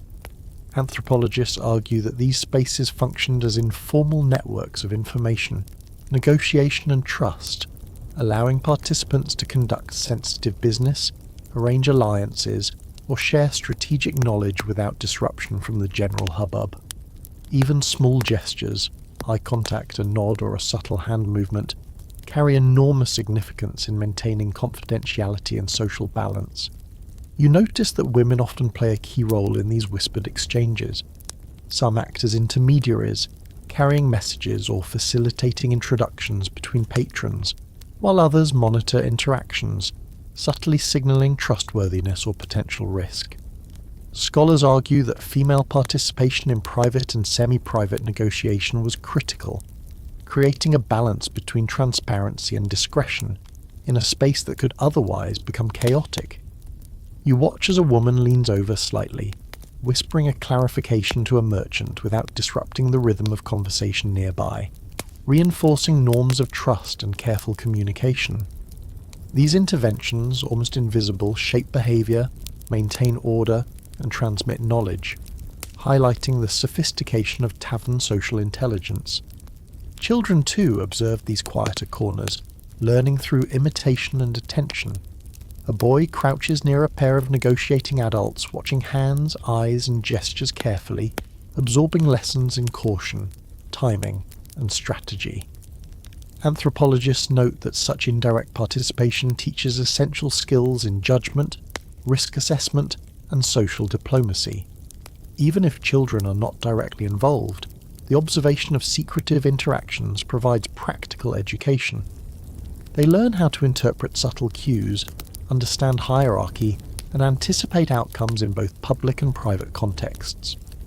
You feel yourself learning alongside them, recognizing how observation, attention, and intuition are constantly honed in this layered environment. The interplay of secrecy and openness is central to the tavern's function. A story told loudly at one table may subtly encode gossip or information for attentive listeners elsewhere, while whispered deals occur under the radar of the general crowd. Fringe historians argue that the tavern's dynamic structure allowed for both public performance and private negotiation, a duality that maintained flexibility and resilience in social networks. You notice a travelling soldier recounting a minor misadventure to a group, while a merchant in a shadowed corner adjusts his understanding of local routes and dangers based on the same tale. The same words function in multiple registers simultaneously: entertainment, instruction, gossip, and practical intelligence.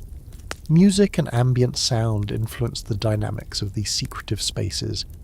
The fiddler's notes swell and fade, masking whispers or emphasizing gestures, allowing private conversations to coexist with communal entertainment. Patrons intuitively adjust volume, posture, and gestures in response to auditory cues, demonstrating a sophisticated, embodied social awareness.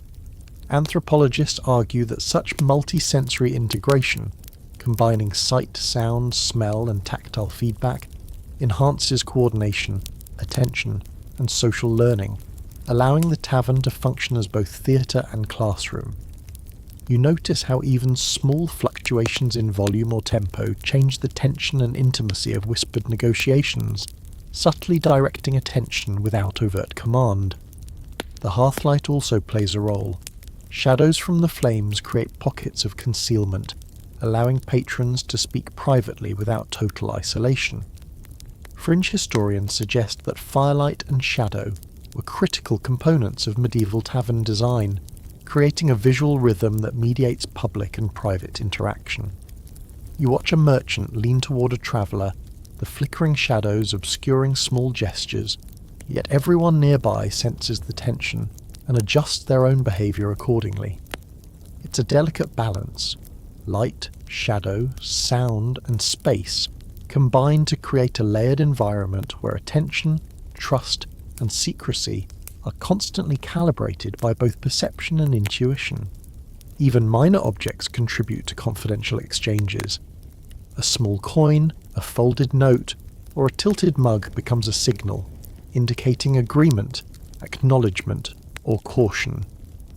Anthropologists argue that material cues like these acted as semi-formalized communication tools, supplementing verbal language and ensuring subtle social regulation.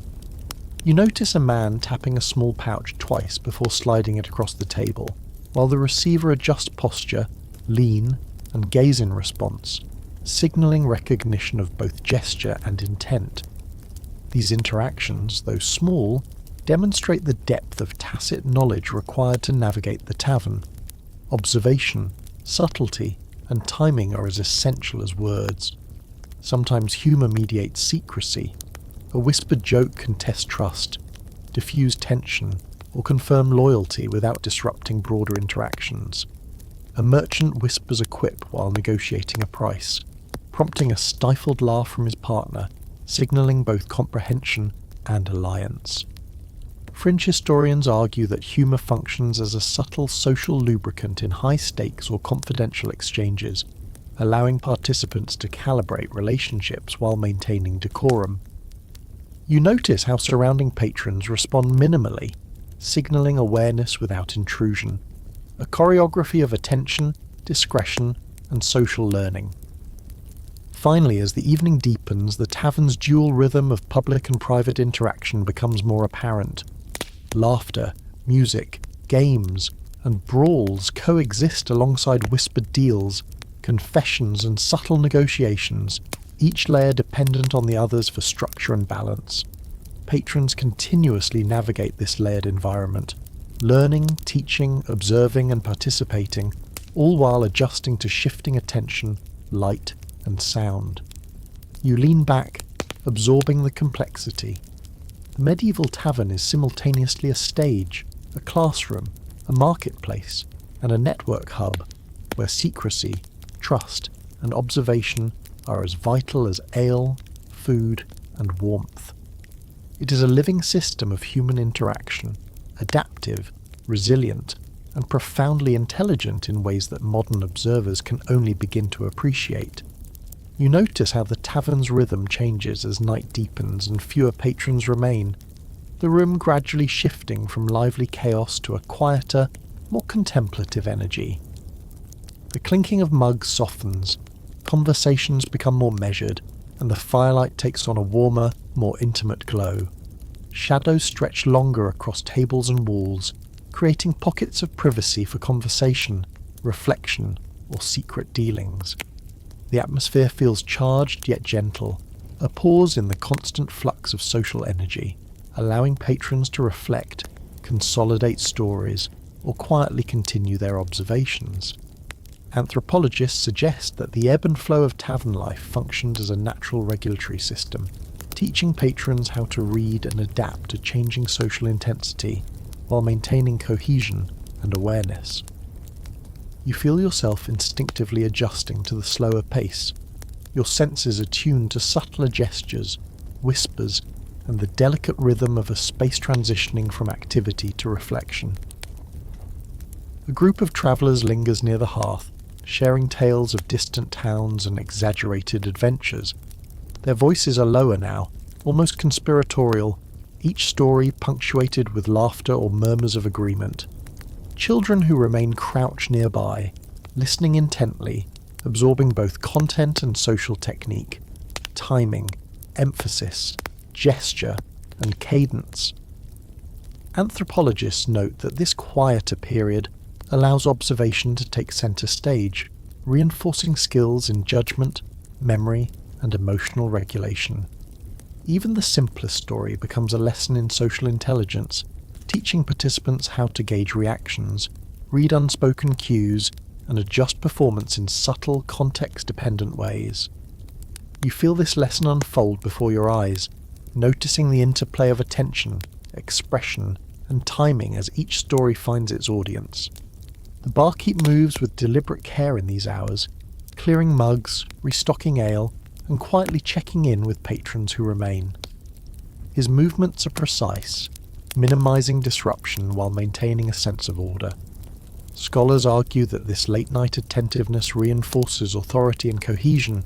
Even subtle gestures and presence communicate oversight, reliability, and protection. You observe a minor interaction, a man reaching for an empty mug, and the barkeep subtly slides a fresh drink across the table, a quiet act of stewardship that preserves balance and continuity without fanfare. These small interventions highlight the complexity of social maintenance in a space that balances freedom, chaos, and observation. Women continue to play crucial roles in this quieter period. Some offer reassurance, guidance, or quiet conversation. Others ensure that children are safe, engaged, or absorbed in observation. Anthropologists note that these subtle interventions reinforce learning and social cohesion while maintaining the tavern's gentle rhythm. You notice a woman leaning over a child to point out a detail in a story, or redirect attention to prevent distraction, creating both comfort and education. These acts, though minor, contribute significantly to the adaptive intelligence of the tavern. The blending of care, supervision, and social instruction ensures that knowledge, ritual, and etiquette persist across generations. Games slow, but they are not entirely absent. Patrons roll dice or shuffle cards with quiet intensity, observing not only the outcome but the subtle reactions of those around them. Anthropologists argue that this reduced activity period serves as an advanced lesson in observation, patience, and social calibration. Participants must maintain focus, interpret nuance, and exercise restraint, refining skills honed earlier in the evening. You watch a young man bluff cautiously, his opponent's eyes flicking towards small gestures, and realise that every interaction, even in quieter moments, continues the subtle education of human behaviour. The tavern becomes a living classroom for diplomacy, strategy, and attentiveness, even as the volume of activity decreases. Music softens as the fiddler adjusts to the subdued energy, playing slower, more deliberate melodies that emphasise rhythm, tone, and atmosphere. Patrons respond instinctively, leaning closer to the fire, tapping lightly, or simply listening. Scholars note that this adaptation of music reinforces emotional regulation, communal focus, and social cohesion, subtly guiding attention and mood in concert with spatial and social cues. You feel yourself relaxing in alignment with the rhythm, aware of the interplay between sound, space, and social energy. Music becomes a guide, linking attention and emotion to the tavern's collective pulse, even in this quieter, introspective period. The interplay of light, shadow, and movement becomes more pronounced in the late hours. Shadows stretch along walls, flicker across faces, and emphasize gestures, adding depth to otherwise subtle interactions. Fringe historians argue that the low-light environment amplifies attention to non-verbal communication. A tilt of the head, a raised eyebrow, or a subtle hand motion carries heightened significance. You notice a man leaning slightly forward while recounting a story. The shadows elongate his gestures, drawing focus from his listeners and lending a sense of intimacy and gravity to the tale. Even the smallest cues are magnified in this environment, teaching observation, timing, and interpretive skill. Secrets, whispers, and low-stakes negotiation take centre stage as the room quiets. A merchant and traveller exchange small pouches, muttering details about trade or passage, while children listen and mimic gestures subtly. Anthropologists suggest that the later hours amplify these exchanges. Fewer distractions allow more careful attention, teaching subtlety, discretion, and adaptive social reasoning. You watch a quiet nod, a tilt of a coin, and an exchange of whispers, understanding how attention, patience, and observation converge to reinforce trust and social intelligence in ways that daylight activity cannot. Finally, as the fire crackles and the last few patrons settle into the rhythms of night, you take in the full panorama: diminished music, lowered voices, flickering shadows, soft gestures, and the quiet hum of attention. The tavern functions now as a delicate balance of intimacy, learning, observation, and reflection. Every gesture, glance, and sound contributes to the collective intelligence, rhythm, and emotional regulation of the space. You realise that this late-night period is essential. It consolidates lessons, reinforces norms, and allows observation, reflection, and subtle negotiation to flourish. In these quiet hours, the medieval tavern reveals itself not only as a social hub, but as a living, adaptive organism, guiding behaviour, shaping skill, and transmitting knowledge through centuries of ritual interaction and sensory experience. As the night deepens further, you begin to notice the subtle, almost imperceptible ways in which the tavern teaches patience and self-control. Patrons who remain past the height of activity must navigate a quieter, more concentrated environment where every gesture, glance, and word is magnified. A small misstep, a knocked mug, a whispered comment too loudly, carries more weight than during the daytime chaos. Anthropologists suggest that this late-night period acts as an advanced social laboratory, where participants practice restraint, observation, and emotional regulation under subtly intensified conditions. You feel the shift in your own body, slowing your movements, softening your voice, and tuning your attention to the faintest cues in the room. A participant in a centuries-old exercise in human social intelligence. You watch a man seated near the fire, leaning forward to whisper a secretive story to a fellow patron.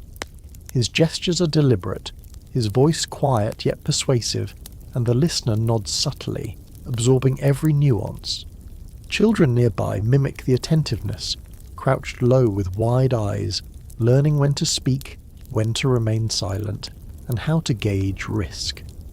Fringe historians argue that these subtle exercises in patience and attention were critical to life in medieval communities, where observation and discretion often determined survival and social mobility. You notice your own instincts sharpening, attuned to movement, tone, and body language in ways that felt unnecessary earlier in the evening, but are now essential to understanding the room's rhythms. The barkeep continues his quiet oversight, moving deliberately among tables with minimal intrusion. His presence communicates authority and safety, while allowing patrons the autonomy to navigate social rules themselves. Scholars argue that such tacit authority is a hallmark of medieval tavern culture. Control is exerted indirectly through presence, timing, and observation, rather than explicit commands. You see him subtly redirect a patron about to lean too forcefully on a table, a small gesture that restores balance without drawing attention. In the quiet of the late night, these interventions are more powerful than any shouted admonition, maintaining equilibrium in a nuanced human-centered system of governance. Women in the tavern play an essential role during these hours. Some guide conversations, ensuring decorum while maintaining intimacy, while others attend to children, food, or ale with an efficiency that preserves rhythm and safety. Anthropologists suggest that their presence is crucial for sustaining both social cohesion and informal education. They model attention, discretion, and multitasking, blending care with subtle authority. You notice a woman leaning slightly toward a child to whisper an observation about a patron's gesture, teaching both etiquette and perceptive skill without interruption. The quiet authority exercised here shapes behaviour, reinforces norms, and maintains the tavern's adaptive intelligence long after the daytime bustle has subsided. Music takes on a slower, almost meditative tone as the fiddler senses the room's shifting energy. Each note stretches slightly, filling gaps in conversation, emphasizing pauses and punctuating subtle gestures. Fringe historians argue that this adaptation of music is not merely aesthetic. It regulates emotional state, focus, and social interaction. Patrons respond instinctively, tapping a foot lightly, leaning in, or adjusting posture, aligning behaviour with the rhythm. You notice that even those who had previously been loud or distracted now move in harmony with the room, the melody guiding attention, signalling calm, and creating a shared, subtle pulse. Games continue, but at a slower, more deliberate pace. Dice are rolled with careful attention, cards are placed thoughtfully, and observers focus intently on small cues. Anthropologists suggest that these late-night games enhance cognitive and social skills. Judgment, patience, and pattern recognition are exercised under conditions that emphasize consequence and observation over excitement. You watch a young man bluff cautiously, reading his opponent's subtle gestures, while others nearby note reactions, learning lessons in trust, prediction, and self-control. Even minor successes or missteps carry amplified social weight, reinforcing the quiet but essential education embedded in the tavern's late-night rhythm. The flickering firelight accentuates subtle gestures throughout the room. Shadows stretch and twist along walls, highlighting expressions, posture, and motion, making body language a critical component of communication. Fringe historians argue that light and shadow in medieval taverns were integral to social learning, magnifying cues and enhancing observation skills. You notice a subtle nod, a tilt of a hand, and a glance exchanged between two patrons, understanding how these minor interactions communicate meaning, intent, and approval. Even a whispered correction or a gentle gesture becomes more pronounced, guiding behaviour without interrupting the flow of conversation. Whispers and confidential exchanges also flourish during these hours. A merchant leans forward to quietly discuss trade, a traveller offers advice on routes, and children watch from a safe distance, absorbing lessons in discretion, timing, and interpretation. Anthropologists suggest that the combination of intimacy, low light, and selective attention enhances cognitive, social, and emotional learning.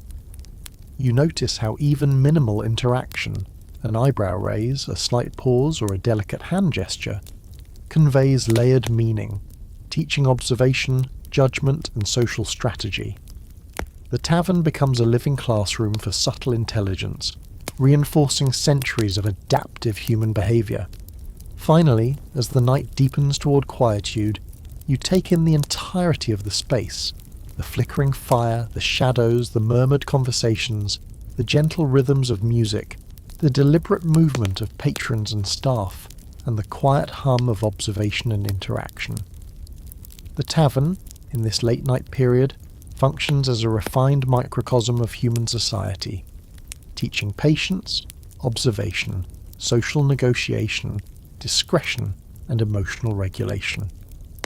Every gesture, glance, and whispered word contributes to the collective intelligence of the room.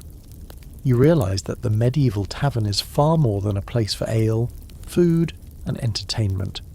It is an adaptive, multi-sensory, and deeply human system in which behaviour, learning, and social cohesion are continuously practiced, observed, and transmitted across generations. As the night reaches its deepest hours, the tavern transforms into a space of reflection, intimacy, and quiet human connection. The earlier clamour of music, laughter, and games has softened to a steady murmur, punctuated occasionally by the crackle of the fire and the rhythmic tapping of a mug on a wooden table. Patrons sit closer to the hearth, leaning into warmth and light, their faces illuminated in flickering shadows that stretch and shrink with each movement. Some whisper stories or advice, others quietly observe, and a few simply sit in companionable silence, drinking slowly and savouring the sensory richness of the environment. Anthropologists suggest that this late-night calm functions as a consolidation period. Lessons, experiences, and observations from earlier in the evening are internalised, while attention, memory, and social intuition are exercised in subtler, more reflective ways. You notice yourself leaning in slightly, attuned to minor gestures, whispers, and the nuanced rhythm of breathing, laughter, and footfalls. A travelling merchant recounts a tale of his journey, but this time his voice is measured, each word deliberate, pauses longer, and gestures subtle. Listeners lean in closer, nodding, murmuring, and quietly commenting, creating a shared rhythm of engagement. Children crouch nearby, imitate gestures, whispers, and tonal inflections, integrating observation with internal reflection.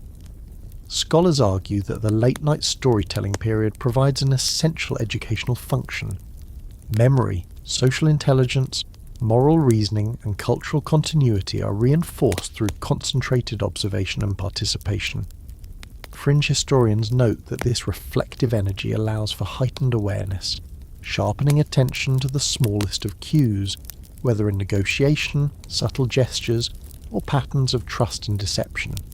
You feel the shift in yourself, sensing the cumulative knowledge embedded in both the actions of others and the environment itself. The barkeep, a quiet pillar of authority throughout the night, moves slowly from table to table, subtly adjusting mugs, restocking ale, or ensuring small interactions remain harmonious. His presence communicates oversight without intrusion. He's both participant and moderator, enforcing equilibrium through movement and attention rather than verbal commands. Anthropologists suggest that this form of unobtrusive governance is central to the tavern's adaptive intelligence. Patrons learn boundaries, respect, and social norms through observation and shared experience, reinforced by subtle guidance. You notice a faint nod to a couple whispering in a corner, signalling tacit approval of their discretion, while elsewhere a minor spill is quietly addressed without comment. Small acts that maintain harmony, teaching behavioural subtlety to all present. Women continue to influence the evening's rhythm, blending supervision, guidance, and quiet mediation. Some maintain the fire or adjust the arrangement of benches and tables to create space for observation and reflection. Others guide children's attention or redirect minor missteps with invisible authority. Scholars argue that women's influence ensures the persistence of norms, etiquette, and social cohesion, operating without overt displays of power. You watch a woman subtly reposition a chair to prevent a collision, a small intervention that preserves the flow of conversation and attention, while simultaneously teaching younger observers about spatial awareness, timing, and responsibility. Their subtle guidance shapes the evening's tone as effectively as music, storytelling, or the fire's warmth. Games continue in subdued form, dice are rolled softly, cards shuffled with care, and wagers placed modestly, each interaction accompanied by attentive observation of gestures, posture, and timing. Anthropologists argue that these low-intensity moments reinforce social learning. Participants practice patience, risk assessment, reading cues, and strategic thinking. You notice a man bluff carefully, reading subtle micro-expressions from his opponent, while a child crouched nearby mimics the hand movements in quiet imitation. Even the quietest exchanges are part of an elaborate system of learning, observation, and social calibration, demonstrating the tavern's holistic approach to education, entertainment, and human interaction. Music adapts seamlessly to this quieter rhythm. The fiddler slows tempo, softens volume, and emphasizes melodic lines that complement rather than dominate conversation. Patrons adjust naturally, leaning in, tapping toes lightly, or simply listening, allowing the music to reinforce attention, calm, and social focus. Fringe historians argue that this dynamic adaptation of sound is a tool for regulating group energy and emotional state, aligning communal attention with the environment's evolving needs. You feel this influence acutely, your own breathing, posture, and focus harmonizing with the sensory and social pulse of the tavern. Even the fire and shadows contribute to the evening's subtle learning. Shadows elongate gestures, highlighting small movements and expressions, while the hearthlight creates zones of intimacy and observation. Anthropologists suggest that the visual environment functions as a kind of augmented communication system, enhancing social perception and emotional resonance. You notice how a raised eyebrow, a subtle nod, or a slight lean conveys meaning far beyond words, guiding interaction, reinforcing attention, and calibrating behavior in ways that are nearly instinctive. The tavern itself becomes a teacher, shaping perception, judgment, and emotional intelligence as clearly as any adult or story. Finally, as the embers glow and the last few patrons sip slowly, you sense the tavern's deep layered intelligence.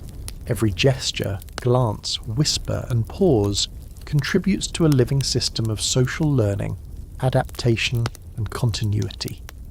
Music, fire, spatial design, shadow, storytelling, games, supervision, and ritual converge to create a multisensory, deeply human ecosystem that teaches patience, attention, trust, judgment, and social coordination. You feel part of a centuries-old continuum, connected to generations of patrons, children, women, men, and authority figures who have navigated this intricate, adaptive, and profoundly human space. The medieval tavern is not just a place for ale or gossip. It is a living classroom, a social laboratory, and a sanctuary, where the lessons of human behaviour, observation, and interaction are woven seamlessly into the fabric of everyday life. As the tavern grows quiet, you can feel the accumulated energy of the night settling into memory, warmth, and comfort. The fire flickers low, casting its final elongated shadows across scarred tables, worn benches, and the scattered tools of games, stories, and ale. Patrons have become calm observers, children quietly tucked in or dozing, and the staff moving with soft, deliberate care. You notice how every element, the music, the hearth, the shadows, the ritual gestures, and even the leftover aromas of food and drink, has worked together to shape behaviour, perception, and social understanding. The medieval tavern has functioned as more than a gathering place. It is a multisensory adaptive organism where learning, observation, entertainment, and communal cohesion unfold simultaneously. The night has taught patience, attention, judgment, and subtlety. You've witnessed minor disputes resolved with quiet skill, stories negotiated and expanded through social interaction, and secrets and confidences exchanged with precision. Music and ritual act as invisible conductors, guiding mood and behaviour, while women and barkeeps orchestrate the room with understated authority. Children have learned by watching, imitating and participating, absorbing lessons in ethics, timing and human intelligence. Even architecture, the placement of tables, the low ceilings, the recesses and shadows, contributes to the rhythm, ensuring balance, safety and engagement. As you step away from the tavern, the warmth of its fire, the echo of laughter, and the subtle lessons in trust, observation, and human interaction linger in your senses. You realise that the medieval tavern is a microcosm of human society itself, messy, chaotic, joyous, cautious, and deeply interconnected. Each gesture, glance, and interaction matters, forming a living archive of behaviour, memory, and culture. You leave carrying a sense of continuity and human ingenuity, a reminder that even in simple, smoky rooms, centuries of wisdom, ritual, and social intelligence can be experienced in real time.